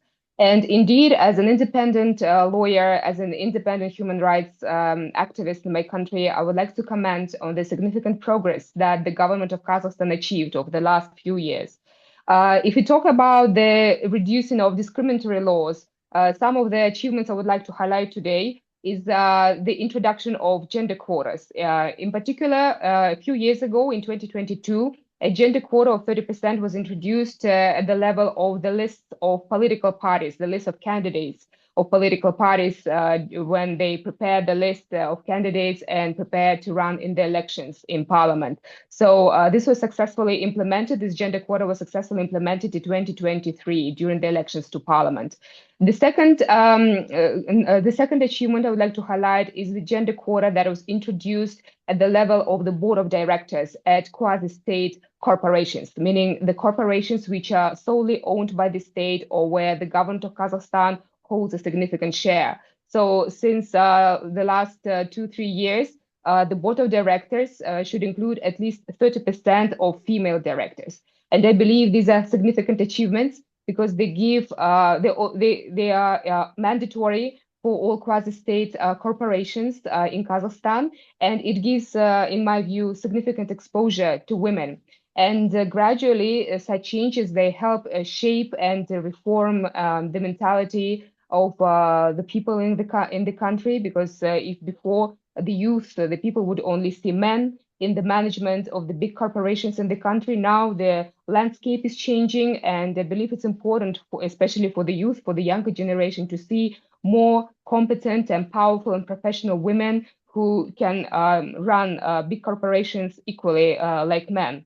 And if we talk about the changes, the legal reforms in Kazakhstan that help to combat violence against women and girls, and actually that improve the access to justice, indeed, I would like to highlight the recent changes in our legislation. Basically, in 2024, in Kazakhstan, new laws were adopted that criminalized assault and battery and minor bodily harm towards anyone in the country. But we know that, unfortunately, such practices as assault and battery are highly prevailing in the domestic area. And unfortunately, domestic abuse, physical abuse, quite often takes place in the form of assault and battery. And if before such offense was just an administrative offense, since 2024, this became a criminal offense. And already we see good changes in the mentality of the public. For example, if before a parent would beat up his or her child at home, no one would care. But now, recently we had a big issue when we had a video when a woman was beating up and torturing her little child. And I'm glad to hear that the woman was arrested, and it's thanks to this particular article. So now the parents should also understand that they must not beat up their children at home, and such parents, they would be punished as well. And the most recent good changes in our criminal legislation is indeed the criminalization of stalking and forced marriages. Unfortunately, for many years, there was no penalty, no criminal penalty for stalking, for example. And this is deeply rooted with gender stereotypes, which might be shared by some people in our country. Unfortunately, some people may think that toxic relationship or forcing a woman into a relationship is something normal. But nowadays, in the 21st century, we openly say that no, this is not normal. Any relationship, any intimate relationship should be only on consensual basis, should be voluntary. And this is already prescribed in our constitution. But now it's good that we already have, that we started having this criminal penalty for stalking. And of course, this practice is new, and the practice is still being formed. But I'm sure that the Ministry of Interior, the General Prosecutor's Office, they are developing guidance for the police officers, how to react to such applications, such complaints, how to offer assistance to survivors of stalking, how to investigate such types of crimes. And I'm sure that in the future, we will develop a proper practice, legislative practice, implementation practice, and stalkers would not get rid of punishment. And the last, not the least, development in our legislation is indeed criminalization of forced marriages, including the forced marriages towards minors. The laws are also new. Unfortunately, the practice existed, but now the laws, such laws, they also help to raise the attention of the population. Such laws, they further strengthen the policy of our state of zero tolerance towards any form of violence. And already we see that with the adoption of such serious and strict laws, the mentality of the population is gradually changing. And already we see more and more appeals in social media, online, that stalkers and those who force any woman or girl into marriage, they should not go unpunished. And we believe that with combating this unpunishment, we will be further strengthening our democratic states and the rule of law in our country. Thank you. Thank you very much, Ms. Ashikulova, for outlining how a whole host of recent, effective legal zero tolerance reforms in Kazakhstan have helped reduce discrimination against women and improve access to justice. Your perspective has really brought valuable clarity on how legal change, when properly designed and implemented, can make a real difference in people's lives, both at home and in communities across Kazakhstan. So many thanks to all of our panelists for their thought-provoking responses. Now, as in the previous session, I would like to ask the same question to all of our panelists for the second round, which is a very forward-looking prompt. To what concrete actions our esteemed panelists would suggest prioritizing to most effectively dismantle discriminatory laws and policies and create gender transformative laws and policies. So if you may please make sure your responses within 3 minutes, then we will follow the same order as the first round. And I'm pleased to invite Ms. Vana to please take the floor. Thank you. Thank you very much, Madam Moderator. Excellencies, distinguished representatives, if we are serious about dismantling discriminatory laws and moving towards gender transformative justice systems, then incremental change will not be enough. What is required now is political courage, urgency, and accountability. And let me highlight 3 concrete actions that governments must prioritize starting now. First, move from commitments to accountability through strong monitoring mechanisms.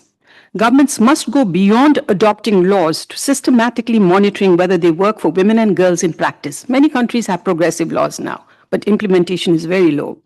And this means aligning national laws and policies with CEDAW, including observations, CEDAW compliance, and reporting on implementation with clear timelines and indicators. Institutionalizing gender impact assessments of laws and budgets. Using SDG-linked data, including SDG 5.6 indicators to track whether women are actually accessing justice, not just in paper, but in real life. Monitoring is not a technical exercise. It is a political choice to make inequality visible and to correct it. Second, treat civil society as partners, not observers. Across Asia, civil society, particularly women's rights organizations, have driven every major legal reform we now celebrate. Yet, too often, their role ends once laws are passed. Governments must create formal, sustained mechanisms for civil society engagement in lawmaking, monitoring, and evaluation. Protect civic space so advocates, human rights defenders, and survivors can speak without fear.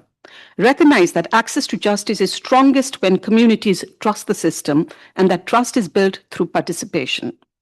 This is not about consultation for formality's sake. It is about shared ownership of justice. And third, confront stereotypes head-on. This is where real transformation begins. No law will be transformative if it is implemented through discriminatory mindsets. CEDAW GR41, which is being currently drafted and will be adopted this October, is unequivocal. States must dismantle gender stereotypes in institutions, laws, and social norms, and also in digital space and AI that our Fiji panelist also talked about. No woman should be disbelieved because of how she speaks, and no girl should be denied justice because of how she lives. This requires mandatory gender-responsive training for police, prosecutors, judges, educators, and public officials, integrating gender equality and human rights education across schools and public institutions, and challenging harmful masculinities by actively engaging men and boys as allies in equality as a core strategy. Distinguished representatives, access to justice is not only about courts and laws, it is about dignity, trust, and power. And women and girls across Asia are watching whether the laws passed in their name will protect them when they need them most. This is the moment for governments to be bold in reform, relentless in implementation, uncompromising in equality. And CEDAW gives us that roadmap. The SDG gives us the benchmarks. What is needed now is leadership that chooses transformation over comfort. For example, I have always been emphasizing that we should change the narrative to CEDAW reporting. I know many countries in Asia, not adequately resourced for writing reports and reporting, do not look at the time when reporting is coming near or the constructive dialogue. It's always, another reporting, another dialogue. And I feel that, including my own country, Nepal, we have such progressive laws, but there is no strong monitoring mechanism to see whether women and girls have accessed or really been able to use that law. And CEDAW, with independent experts, the highest level of, will monitor. It's not a blanket approach. It's a tailor-made specific recommendation for that country, reviewed by experts on an independent basis and provided back to you. So the CEDAW reporting should be taken as a positive, actually constructive dialogue, which provides you that tailor-made roadmap to be progressive that all the countries this morning also committed about. So I would like all countries, appeal to all countries to change that narrative. Look forward to CEDAW reporting. And there are countries coming up just this session in February. It's Vietnam, Iraq, and I think India in the October session. So let us ensure, and I also wanted to share, because I see a representative excellency from Fiji, that last year we had a special CEDAW technical session in Fiji for the Asia Pacific countries. For the first time, the CEDAW committee went to the field or the region itself. And I have to say, we have been hearing very positive feedbacks on CEDAW reporting from the Pacific countries as well. So let us ensure that when we next report, we can say, not that we tried, but that we changed the system. Thank you. Thank you, Ms. Rana, for your contribution. A strong and an urgent call for political courage, for monitoring, accountability, and partnerships, in particular with civil society, with a particular view to addressing persistent discriminatory and harmful social norms. And now I will invite Mr. Batiwale online to take the floor and respond to the same question. Mr. Batiwale, please. The online floor is yours. Thank you, Your Excellencies. If we are serious about dismantling discriminatory laws and achieving gender transformative reform, then access to justice and inclusive participation must sit at the center of the reform, not at the margins. Like first, when we talk about reform, it must begin with systematic gender-responsive audits of the current laws and policies, that it must be aligned to CEDAW. This audit must not just ask what the law says, but who can actually use it, who is excluded, and whose harm remains invisible. Like discrimination today often persists through barriers to access, particularly cost, complexity, fear, geography, language, disability, and digital exclusion. Secondly, access to justice must be designed into the law reform structure of a country, not to be assumed, but what that means in practice is simplified procedures, safe and confidential reporting mechanisms, legal aid and survivor support, psychosocial and counseling, and also remedies that are timely and meaningful. A right that cannot be accessed is not a right, it's an aspiration. And third, reform must take into account the voices and lived experiences of all genders, including women and girls in all diversity, as well as gender diverse and marginalized communities. Inclusive consultation it's not just about balance for its own sake, but it is about accuracy. And laws designed without those most affected will face it will fail those who are meant to protect it. And fourth, this is where reform succeeds or fails. That is, political will is non-negotiable. Monitoring, audits, and participation mechanism only work when political leadership is prepared to confront uncomfortable findings and act on them. Without that commitment, discrimination survives through delay, discretion, and under-enforcement. Finally, accountability must be continuous. Independent monitoring, disaggregated data, and public reporting. It's essential to ensure that the reforms do not remain symbolic, but governments are willing to measure progress honestly and correct course where justice remains out of reach. If I can leave one message, is that gender transformative reform is not achieved when laws are passed, but when justice becomes accessible, inclusive, and real for everyone. And that requires political courage and sustained commitment. Thank you. Thank you for your insightful comments, Mr. Batiwale. I think important priorities indeed when moving forward, building on synergies, being intentional on reform alignment, and a whole of government and participatory approach to justice sector reforms. I will now pass the floor to Ms. Yuan for her response to the question when looking ahead. What concrete actions, would you suggest prioritizing to most effectively dismantle discriminatory laws and policies and transform them with a gender lens? Thank you. Thank you, Madam Moderator. Well, looking ahead, based on our experience, I would like to suggest 3 concrete actions that we think should be prioritized. First, ground law and policy reform in lived experience through systematic legal gap analysis and gender impact assessment. Discriminatory laws often persist not because harm is invisible, but because it is normalized.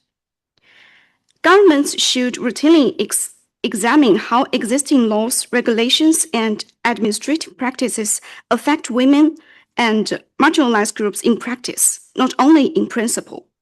Evidence from courts, legal aid providers, and frontline organizations is essential to reveal how seemingly neutral rules produce unequal outcomes. Gender impact assessment should become a standard step before adopting or revising laws and policies. Second, address structural inequality by closing legal gaps, not only removing explicit discrimination. Our work shows that exclusion often results from silence in the law rather than overt bias. Governments should prioritize clarifying unclear legal concepts, closing regulatory gaps, and establishing enforceable standards, especially in areas involving property, family relations, social security, and collective governance. Clear legal definitions and responsibilities are critical to preventing discriminatory practices at the local level. At last, institutionalize meaningful participation and accountability mechanisms. Gender transformative reform requires sustained engagement with civil society and affected communities, not as one-time consultation, but through drafting, implementation, and evaluation. Governments should ensure that women, especially those from rural and marginalized backgrounds, can participate safely and meaningfully in decision-making.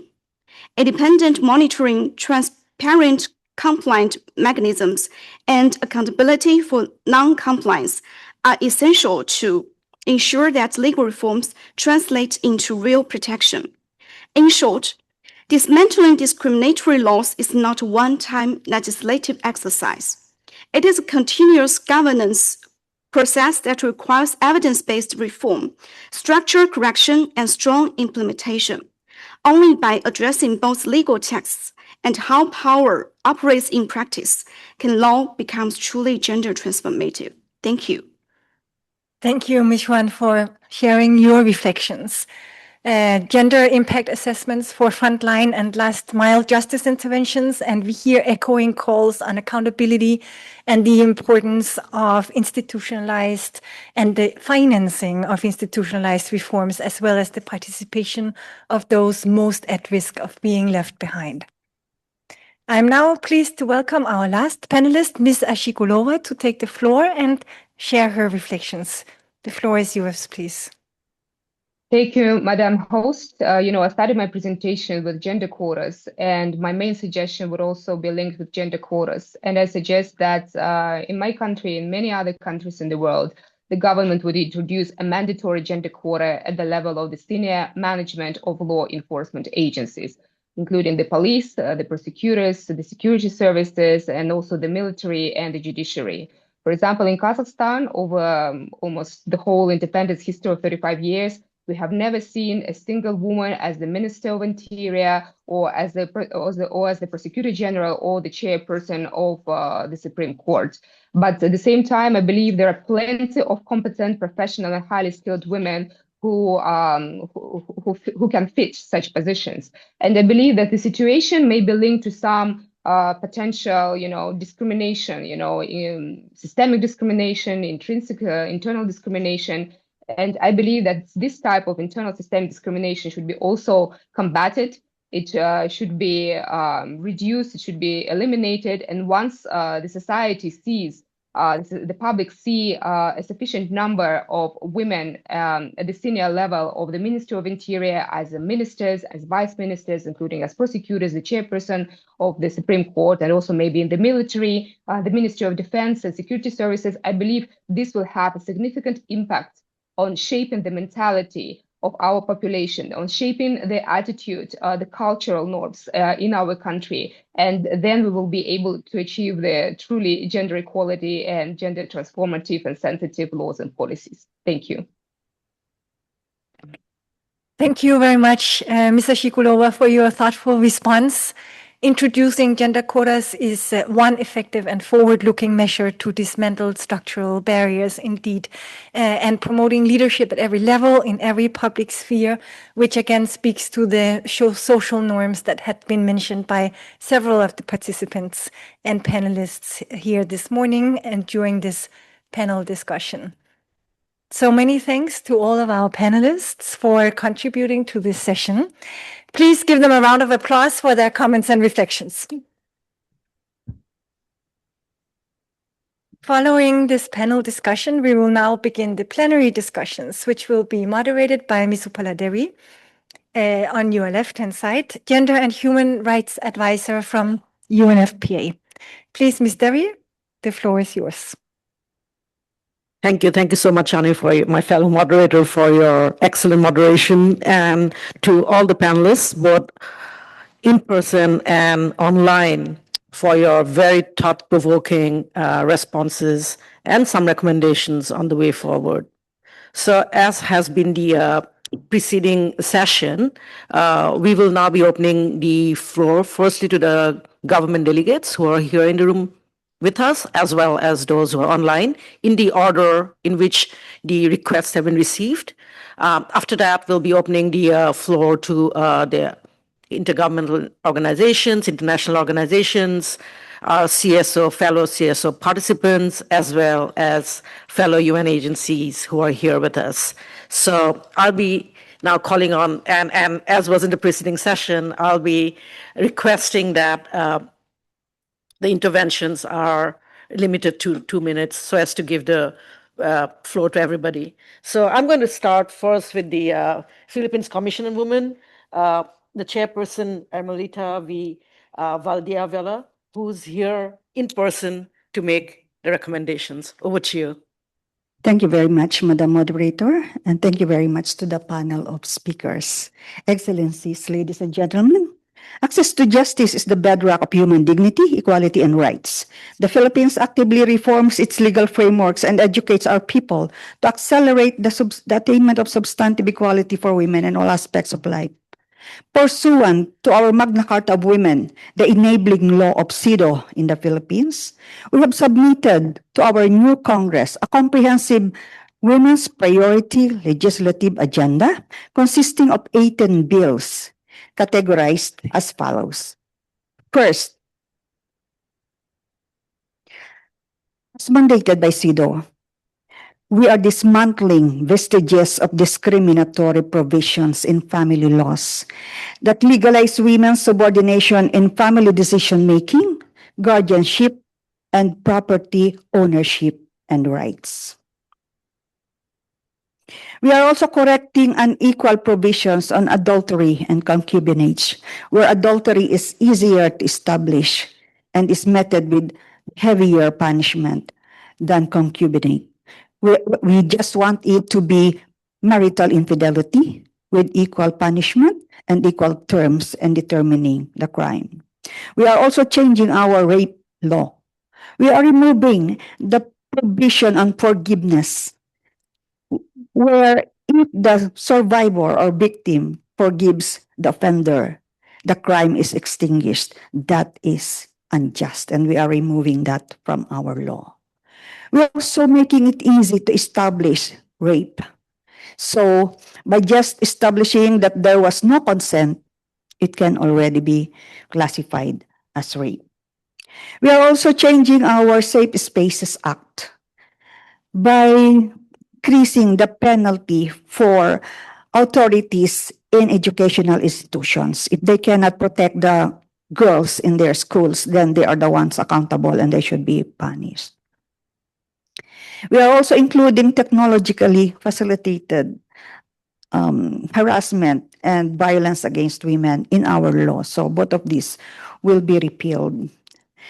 Second, we have started to doubt the power of minimum 30% representation because we have seen that it does not work.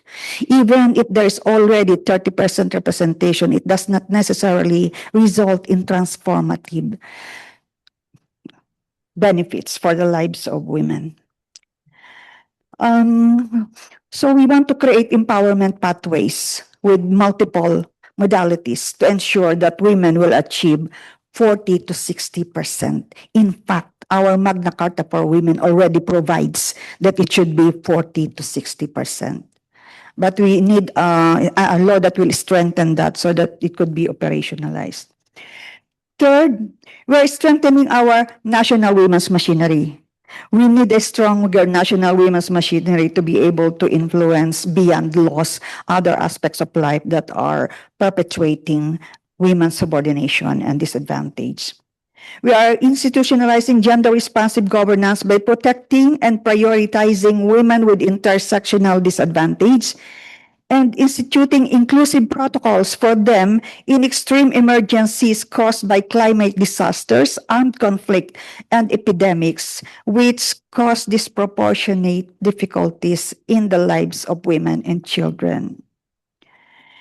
We train lawmakers for gender-responsive legislation. And our national machinery reviews hundreds and hundreds of bills emanating from Congress and Senate just to ensure that no discriminatory law will ever be enacted again in the Philippines. The Philippines remain committed to this agenda, and if you will allow me, I would like to convey the message of the President.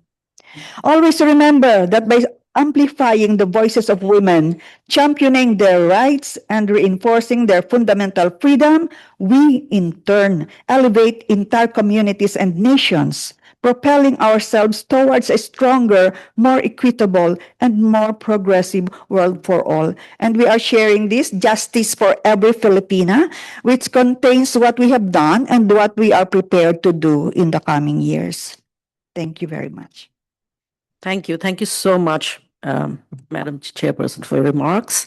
So moving on to our next intervention, may I call upon the First Secretary from the Fiji High Commission to deliver your remarks. Over to you. Thank you, Madam Moderator. Fiji acknowledges the discriminatory laws and practices, whether formal or informal, continue to undermine women's access to justice.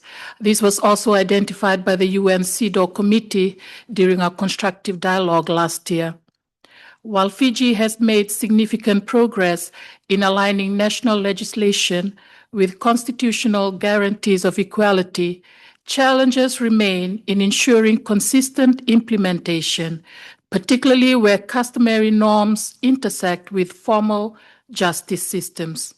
Fiji is actively working to address the social norms and structural barriers that can limit women's access to justice and equality.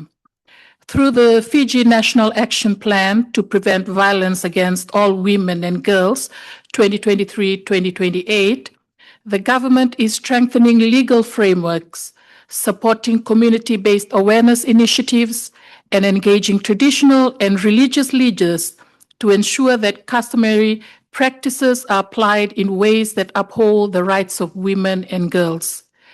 These efforts are complemented by evidence-based advocacy and research from civil society, including the Fiji Women's Rights Movement, which highlights issues such as the economic and social vulnerabilities of older women. Fiji also continues to review policies and procedures to support survivors of violence, minimize re-traumatization, and ensure that justice mechanisms are accessible, responsive, and gender sensitive. Fiji emphasizes that dismantling discrimination requires not only legislative reform, but sustained investment in institutional capacity and accountability. In this regard, the government has implemented a gender transformative institutional capacity development program, which strengthens gender mainstreaming across ministries, enhances gender responsive budgeting and planning, and ensures that policies and programs are monitored for their impact on women and girls. These measures, alongside continuous engagement with traditional leaders, communities, and civil society, help to ensure that equality and equity commitments are translated into tangible outcomes. Madam Chair, Fiji reaffirms its commitment to advancing gender equality and the empowerment of all women and girls through inclusive, context-specific, and transformative actions, while continuing to engage with regional partners to share experiences and strengthen collective progress. Thank you. Thank you. Thank you so much, Madam First Secretary, for your affirmative commitments from the Fijian side. Thank you so much again. I'm now going to hand over the floor to Mrs. Ponga, who's the Chief Executive Officer from the Ministry of Internal Affairs from the island state of Tonga. Over to you.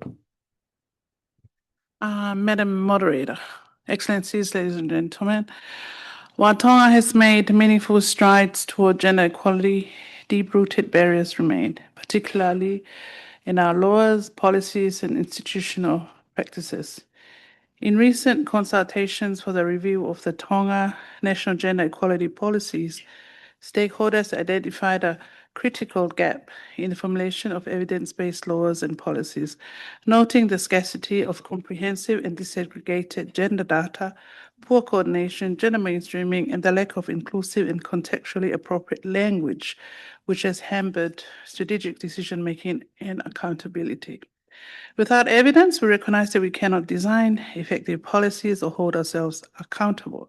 Under the soon-to-be launched revised national gender policy that are aligned to the outcome 2 of the draft Tonga Strategic Development Framework 3, 2025-2035, National Outcome 2, which prioritizes to empower people and communities, which will use the gender parity index to measure the gaps between men and women.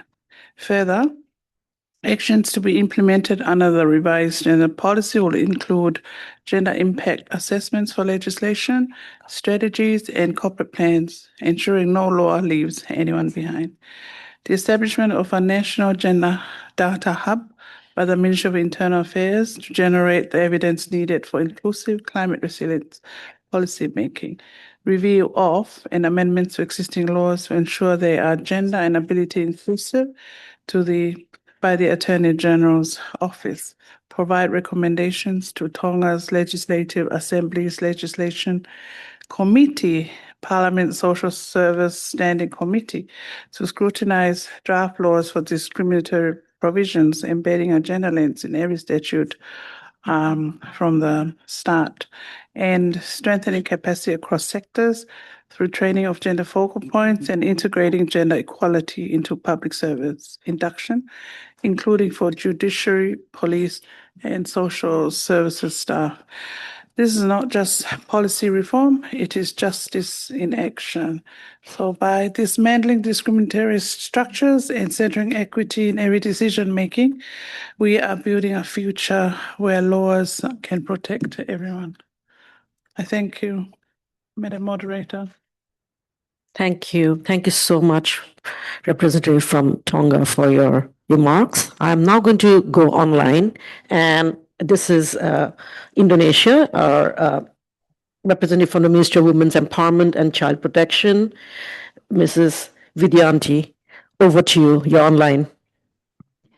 Thank you, Madam Moderator, distinguished panelists, excellencies, delegates, ladies and gentlemen. We thank the panelists for the informative presentation. Indonesia reaffirmed its strong commitment to eliminating and revising discriminatory laws, policies, and practices affecting women and girls. This commitment is rooted in Indonesia constitutions, reflected in Indonesia Long-Term Development Vision 2045 and reinforced by the laws of human rights. Indonesia has strengthened gender mainstreaming across all levels of government through the National Strategy of Gender Mainstreaming to prevent discrimination. Since 2022, the government of Indonesia systematically reviewed potential discriminatory regulations and developed follow-up recommendation. This is supported by a joint ministerial decree of 4 ministries to improve the quality of gender responsive legislation.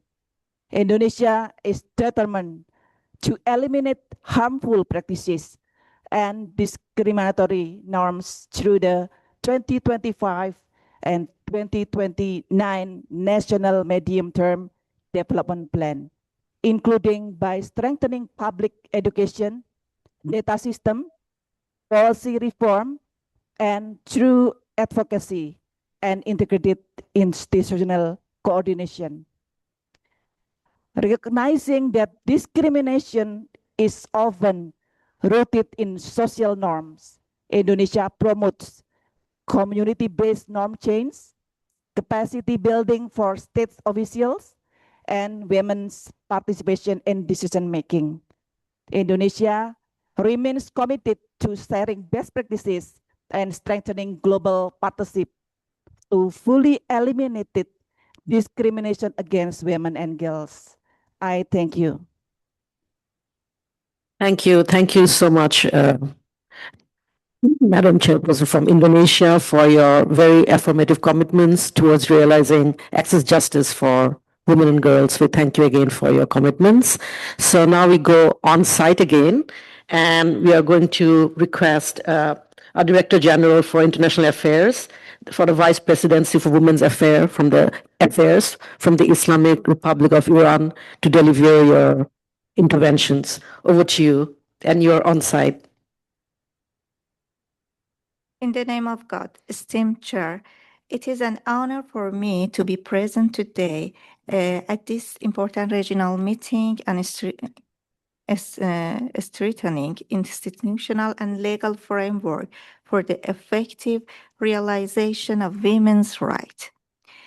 Article 21 of the Constitution of the Islamic Republic of Iran obligates the government to guarantee the right of women in all dimensions in accordance with established norms and to create the ground of their growth, flourishing, and effective participation.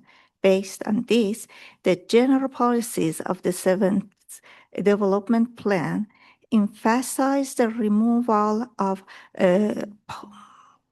obstacles to women's growth and obligates the government to provide the necessary grounds for the realization of women's rights, considering these a primary requirements for achieving balanced and sustainable development in the country. I'm proud to highlight the resolve of the government of the Islamic Republic of Iran to expand women's presence in the country's macro decision-making and policy-setting spheres. Last year, the government, by issuing a directive, obligate all ministers and executive bodies to utilize the capacity and capabilities of women at various levels of governance and management, and more than 2,000 women added to this level. This action has been taken to reduce structural barriers, strengthening women's participation in decision-making and policy-setting processes, and move toward eliminating discriminatory practices within executive structures. The Islamic Republic of Iran believes that realization of the objectives of Beijing Declaration and other international documents related to women's rights is not a uniform, one-size-fits-all process of all countries. These objectives must be pressured with consideration for the religious, cultural, social, and historical characteristics of each society, and through the path of constructive dialogue, mutual respect, and gradual localized reforms. Within this framework, my country emphasized the importance of regional and international cooperation, the exchange of successful experience, and the adoption of best practices to enhance legal and policy system concerning women. A distinguished audience, furthermore, extensive and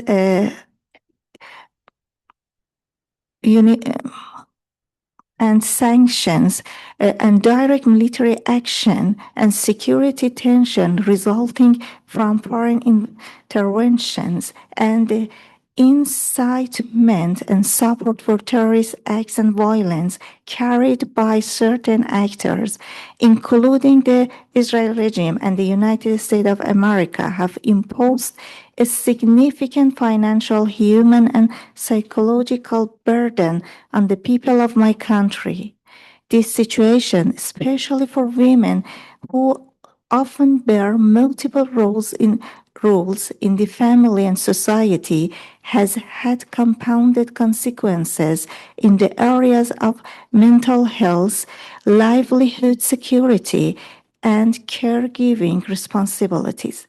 These circumstances further underscore the urgent need for the international security community to seriously consider the linkage between peace, security, development, justice, and women's rights.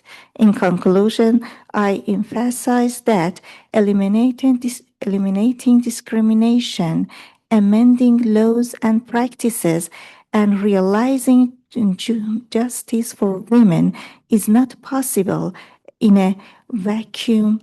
It requires an environment based on peace, stability, cooperation, and mutual respect. Thank you for your attention. Thank you. Thank you so much, Madam Director General, for your comments and interventions. So now we'll be handing the floor over to Ms. Devisi, who's the Director for Women Ministry of Women, Youth, Children and Family Affairs from the Solomon Islands. The floor is yours, Ms. Devisi. Thank you, Madam Moderator. Speaking on behalf of the Pacific Island Forum, the Pacific's regional gender equality architecture and aligned to the 2050 strategy for the Blue Pacific continent continue to provide spaces to strengthen justice, equity, inclusion, and the rights of Pacific women and girls in all their diversity. This also includes the inclusion of civil society representation in regional processes. This coherent system prioritizes removing structural and intersecting barriers, enabling meaningful access to justice, embedding gender equality and social inclusion, and reinforcing accountability.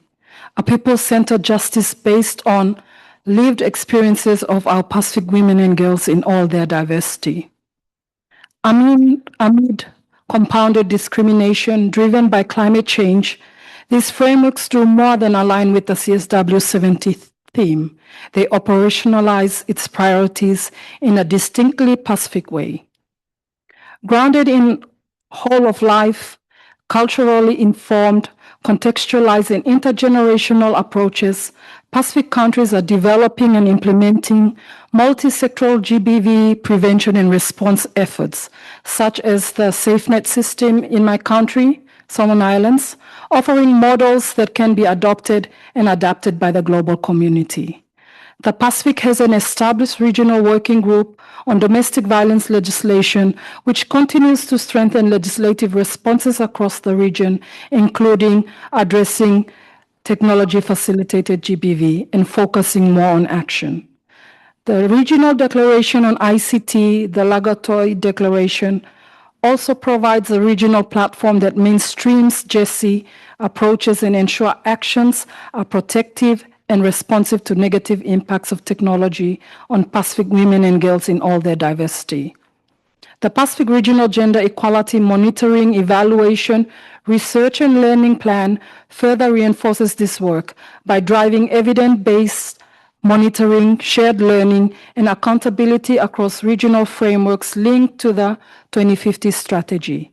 Its focus on comprehensive, disaggregated data enhances transparency, informs policy, and strengthens the region's ability to respond and report progress against global, regional, and national gender equality commitments, and supports gender-responsive budgeting through evidence-based gender analysis in policymaking. Thank you. Thank you. Thank you so much, Representative from the Solomon Islands, for your very positive commitments towards addressing gender equality and women's empowerment and rights issues. So before I hand over to some of my fellow UN colleagues who are in the room to make their interventions, I'm requesting if any other government representative from the floor wants to make an intervention or comment. Please raise your hands. So we have Timor-Leste here. Please go ahead. The floor is yours. From Timor-Leste, following the theme of CSW70, the theme is strongly aligned with our national priorities, in particular for the implementation of the National Action Plan of ZBV 2022 till 2032 and still ongoing review of the law against domestic violence to restrain women access to justice. So Timor-Leste believes that access to justice is a very fundamental to achieving women's full effective participation in public life. So the National Action Plan on GBV, the government of Timor-Leste is advancing a coordinated survivor center and multi-sectoral response to prevent and respond to gender-based violence. It is led by Secretariat for Equality in close coordination with key government institutions, including the Minister of Justice, the Minister of Health, the Minister of Social Solidarity and Inclusion, the Minister of Education, the National Policy of Timor-Leste, and public prosecutors' office and municipal authorities. Civil societies organizations are essential partners in the implementation of NIPZBV. National NGOs such in Timor-Leste are legal aid for women and children, private and survey providing organizations play a critical role in legal aid. So Secretariat of State Equality, its national and international partners are working hand in hand to strengthen the prevention, protection, and response to mechanism. So that despite progress, women and girls in Timor-Leste continue to face persistent barriers to accessing justice, including limited legal literacy, geographic isolations, economy, dependency, and social norms that discourage reporting, and challenges in consistent enforcement of law. In Secretariat of State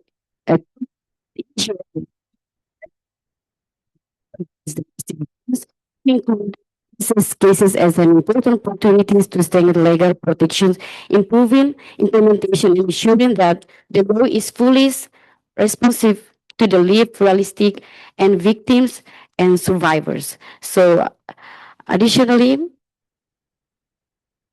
Timor-Leste reaffirms its commitment to the shoulders to guarantee the rights of women and girls, especially in access to justice. Despite existing laws, many still face barriers due to fear, patriarchal norms, limited legal awareness, and economic constraints.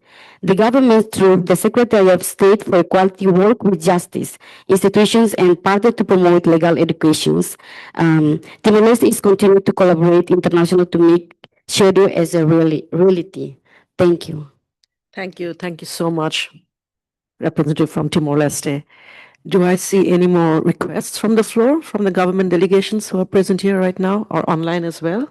None online? No.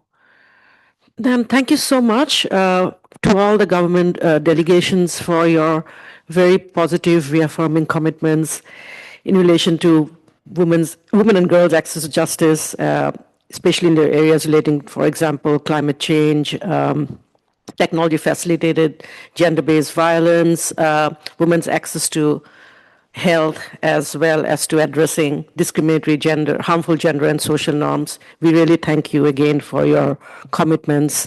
So having said that, I'm now going to hand over the floor to some of our fellow sister agencies who are in the room here with us today. And I'm going to start with Mr. Tuomo Potianen, who is the Deputy Regional Director of the International Labour Organization's Regional Office for Asia and the Pacific. Over to you. Thank you. So distinguished delegates and UN colleagues, good afternoon. It's my privilege on behalf of the ILO to take the floor. In 2025, Asia and Pacific stood as the world's fastest growing economic region, home to over 2 billion workers, nearly 2/3 of global employment. However, approximately 1.3 billion of these workers are engaged in informal employment. Women are disproportionately concentrated in these informal, lower-paying sectors. They face systematic undervaluation of their work, exposure to unsafe working conditions, violence and harassment, and frequent exclusion from labor protection, social dialogue, and organizing mechanisms. Globally, at least 139 of the ILO member states, the labor legislation prohibits discrimination in employment and occupation. However, gaps and comprehensive coverage in implementation exist. Disparity in labor force participation in Asia-Pacific region is stark. In 2025, men's labor force participation reached 74% compared to just 46% for women. This gap is largely driven by unpaid care work, which falls disproportionately on women. Discriminatory norms and policy gaps, such as inaccessible childcare, lack of maternity protection and parental leave, and a lack of flexible working arrangements deter women from entering, or a lack of flexible or rejoining the workforce after pregnancy, effectively perpetuating inequality.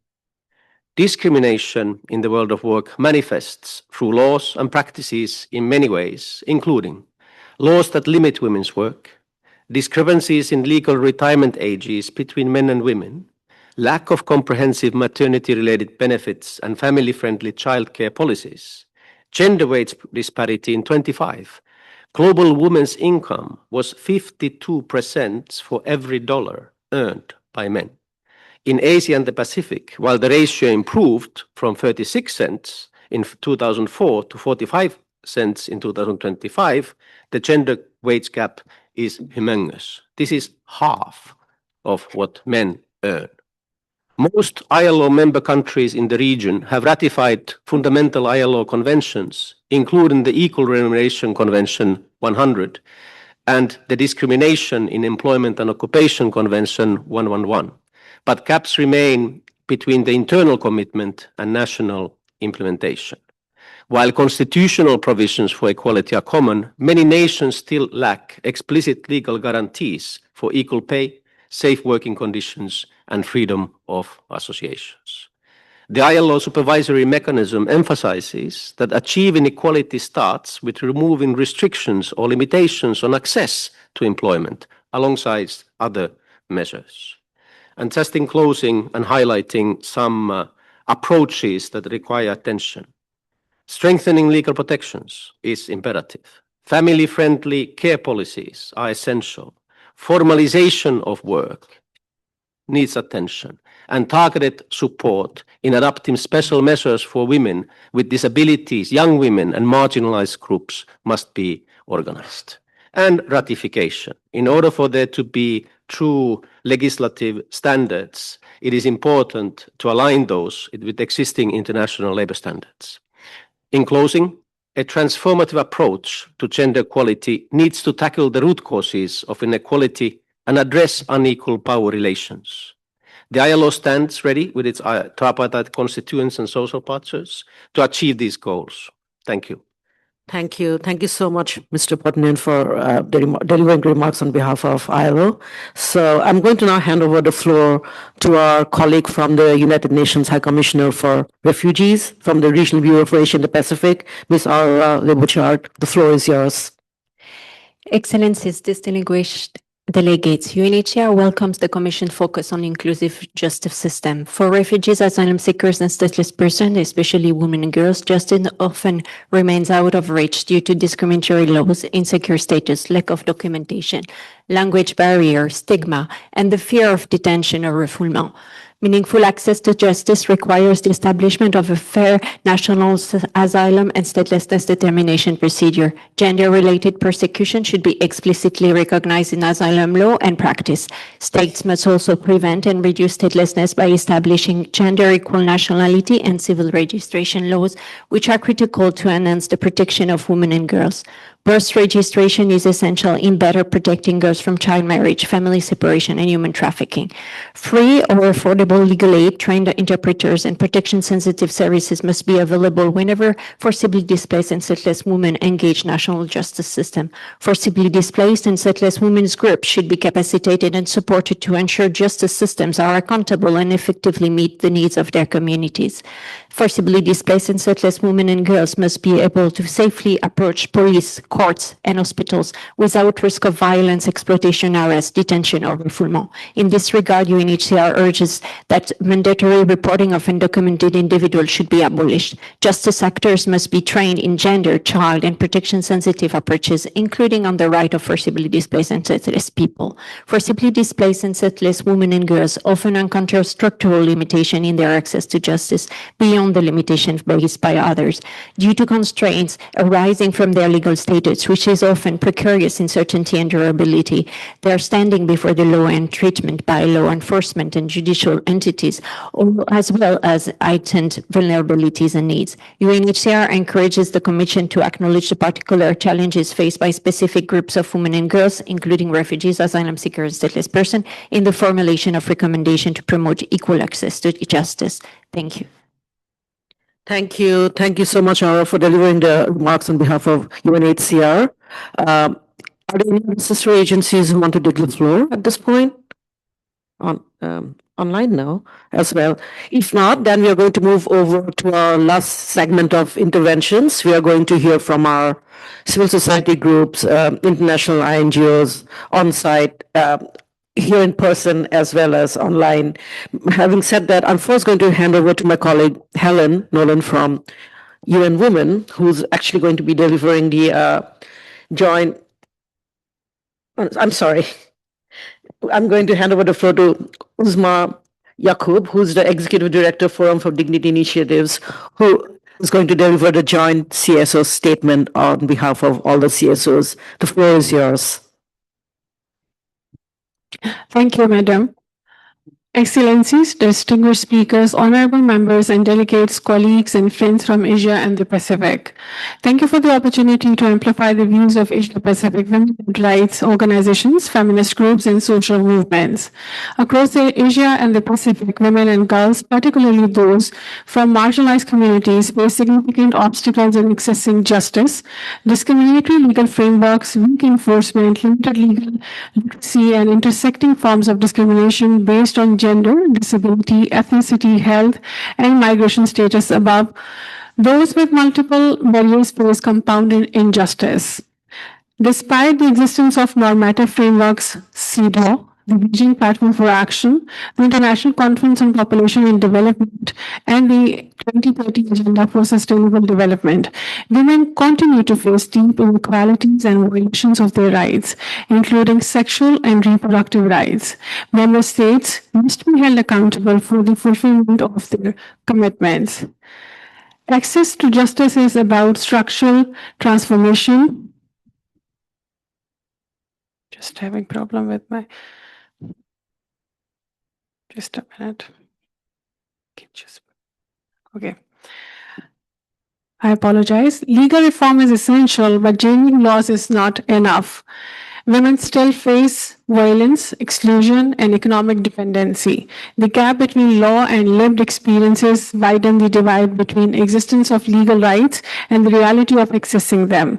We need systematic change that redistributes power and resources, and justice systems that address delayed investigations, lost evidence, impunity, and untrained law enforcement. This requires reforms in education, health, accessible housing, physical and digital infrastructure, economic policy, and governance that redistributes powers and resources. Cultural norms that normalize violence and silence survivors must change. State actors must partner with civil society and feminist movements to build equitable justice system rooted in care, inclusion, and equality.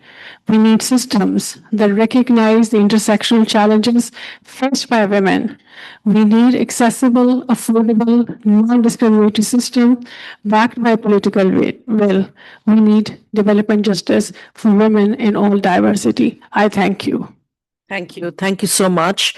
And before we proceed, we are actually nearing the end of our session, but if it's okay, we break your indulgence to be here to listen to some of the other CSO delegates who will be making interventions. So we'll extend this session to 3:15 if it's okay with all of you.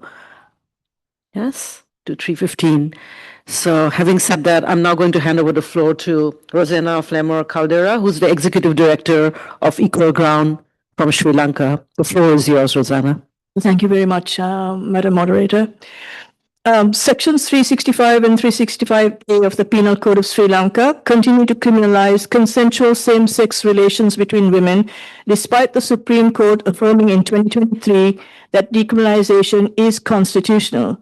The CEDAW committee, during its concluding observations in February 2025, noted with concern, despite the views adopted by the committee in 2022 in Rosanna Flemmer Caldera versus Sri Lanka, the state party continues to maintain laws criminalizing consensual same-sex relations by virtue of sections 365 and 365A of the Penal Code of Sri Lanka.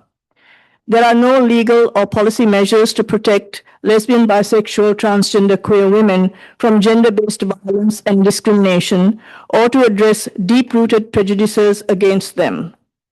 It held that maintaining criminalization violates Sri Lanka's obligations and recommended repeal, protection from violence, and reparations. Sri Lanka has neither implemented this nor provided reparation, signaling systematic disregard for treaty-based accountability. The Women's Empowerment Act of 2024 formally recognizes gender and sexual orientation as grounds of discrimination, but these protections are not entrenched constitutionally. Constitutional silence leaves LGBTQ women legally precarious and reinforces selective enforcement. In 2024, the Human Rights Commission of Sri Lanka wrote to the Ministry of Justice on 2 occasions recommending decriminalization. To date, this has simply not happened. The current government's policy manifesto states, and I quote, "In a just society that treats everyone equally, no group should be marginalized because of their gender identity or sexual orientation." So we urge the government to implement the recommendations provided by the CEDAW committee and ensure equality and equality for all citizens of Sri Lanka. Thank you very much. Thank you. Thank you so much for your interventions. So I'm now going to hand over the floor to Dr. Anjali Agarwal, who's the founder of the Asia Pacific Network for Accessibility. The floor is yours, Ms. Agarwal. Thank you, Madam Moderator, Madam Chairperson, ladies and gentlemen. On behalf of the Asia Pacific Network for Accessibility, I highlight the systemic denial of access to justice for women and girls with disabilities. My sisters and I face disproportionate violence because justice systems across Asia Pacific remain inaccessible by design. This is structural discrimination. The justice system excludes us, disabled women and girls, from reporting and redress due to information in formats and languages that we cannot access. Similarly, procedures, police stations, and courts are not accessible. Other barriers are the absence of sign language interpretation, disability inclusive social and healthcare services, legal aid, and supported decision-making provisions. Beyond physical exclusion, there's discrimination in not recognizing sisters with hidden disabilities, those who are autistics, live with ADHD, have learning disabilities, and sisters with psychosocial disabilities. Rapidly aging Asia-Pacific societies demand that we acknowledge the harms forced on older women, including in the digital space. These are a glimpse of our realities. We urge CSW70 to champion the following: strengthen CRPD, aging-related and CRC intersectionality in CEDAW implementation. Affirm disabled women and girls as right holders with full access to remedies. Mandate disability inclusive access and procedural accommodation standards across all sectors. I thank you. Thank you. Thank you so much, Ms. Agarwal. We really thank you for your remarks and your interventions. So we'll go back now to the room again, and I'm going to call upon SM Shaikat, who's the director of CERAC Bangladesh, to make your interventions. The floor is yours. Excellencies, distinguished guests, speakers, honorable members and delegates, colleagues and friends from the Asian Pacific. My name is SM Shoykot, representing CERAC Bangladesh, a youth-focused civil society organization working gender equality, health and governance, and a member of the Asia-Pacific Alliance for Sexual Reproductive Health and Rights. From a civil society perspective, dismantling discriminatory laws is not only a task, it is a political and social one. Across Asia and the Pacific, despite formal commitments, women and girls still face justice systems that are inaccessible, costly, and often unsafe. Discrimination is embedded not only in laws, but in procedures, evidence standards, family laws, digital governance, and institutional responses to violence. Even progressive reforms lose impact when women cannot afford legal support or trust the system to protect them. From our work at both community and policy levels, three issues stand out. First, legal reforms must be accompanied by implementation and accountability. Repealing discriminatory laws is essential, but without trained justice actors, survivor-centered procedures, and effective monitoring, reform remains symbolic. Second, access to justice must be understood as inclusive of all women and girls, particularly those in rural areas, women with disabilities, migrants, young women, and those affected by poverty and conflict, who face compounded barriers to safety and redress. Third, in South Asia's shifting political landscape, women and girls' safety and access to political spaces remain fragile. Without legal and institutional protections, participation in public life become risky rather than empowering. We must engage men and boys as partners in advancing gender equality while ensuring that women lead solutions. But patriarchal structures must be challenged so that they no longer block women and girls' access to education, economic opportunities, and healthcare in both urban and rural spaces. For CSW70, we urge member states to move forward beyond formal commitments and invest in justice systems that protect women and girls, ensure safe participation in political and civic spaces, and are accessible, affordable, right-based, and socially trusted, because justice that is delayed or unsafe is not justice at all. Thank you. Thank you. Thank you so much. We are now going to call up the final two interventions, both from the floor in the room. The first is Mr. Jeff Kagandahan, who's the board member of Intersex Asia. The floor is yours, Mr. Kagandahan. Distinguished colleagues and partners, given the focus of this preparatory meeting is on access to justice, we must confront a critical reality. For intersex persons in our region, the justice system often remains a source of trauma rather than a remedy. As highlighted in our research report, as well as a submission to CEDAW, intersex individuals continue to face systematic erasure and violence. In the Philippines, where I came from, and across the Asia-Pacific region, intersex infants are subjected to non-consensual, medically unnecessary surgeries designed to force their bodies into binary categories of male or female. These irreversible interventions violate the right to bodily integrity and health. Furthermore, our legal systems frequently deny intersex people citizenship and recognition unless they produce medical reports that pathologize their existence. Intersex people have limited access to justice due to the existing language of anti-discrimination laws in most Asian countries, as they fail to recognize the specific discrimination faced by intersex people and on the grounds of sex characteristics. Such legal gaps have not just affected our ability to access justice systems, but also the access to health, education, and all forms of public welfare mechanism launched by various governments. In addition to the legal gaps, there's also a massive institutional gaps just within the government organization, but also multilateral institution and NHRIs. This is especially concerning given the fact that there has been little to no progress regarding the status of intersex rights in the region after the landmark 2024 Human Rights Council resolution on intersex rights and the OHCHR report on 2025. We are therefore deeply alarmed by the recent push within the UN space to redefine violence against women through a strictly sex-based lens. Defining rights based on a rigid biological distinction threaten to strict protection from intersex individuals whose sex characteristics do not fit the typical binary. We urge stakeholders to strongly engage with the proposal for a new optional protocol to CEDAW that could fragment our rights. Instead, we call for the full implementation of the existing CEDAW framework, which, through the General Recommendation 35, already recognized that gender-based violence is a form of discrimination that must be eliminated for all. Thank you. Thank you. Thank you so much, Jeff. And I'm now going to hand over the floor to our last CSO intervention, and that is Samiksha Dahal, who's representing PAN International Nepal. Samiksha, the floor is yours.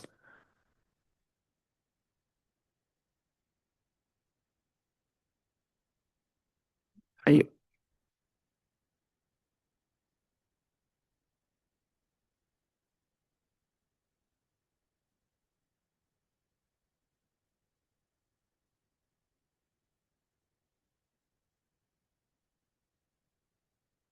Are you there, Samiksha? PAN International Nepal? No, I do not see Samiksha in the room. In which case, are there any other CSO interventions from the floor? Please raise your hand. No? All right, then I call this session to a close. Thank you all, government delegations, UN sister agencies, as well as CSOs for very, very fruitful interventions and for your participation in this panel. Having said that, I now hand over the floor to the MC who's going to take us forward in terms of the way forward. Over to you. Thank you very much, Ms. Devi, panelists, and all of the participants who gave remarks during the plenary discussions. This brings us to the end of our agenda for the first day of the regional preparatory meeting. Please join us tomorrow morning at 9:30 a.m. for our last thematic session, the review of the suggested actions and plenary contributions to the actions. Online participants will be able to log on by 10 minutes past 9 Thailand Standard Time tomorrow. Thank you very much, everyone, and have a nice evening.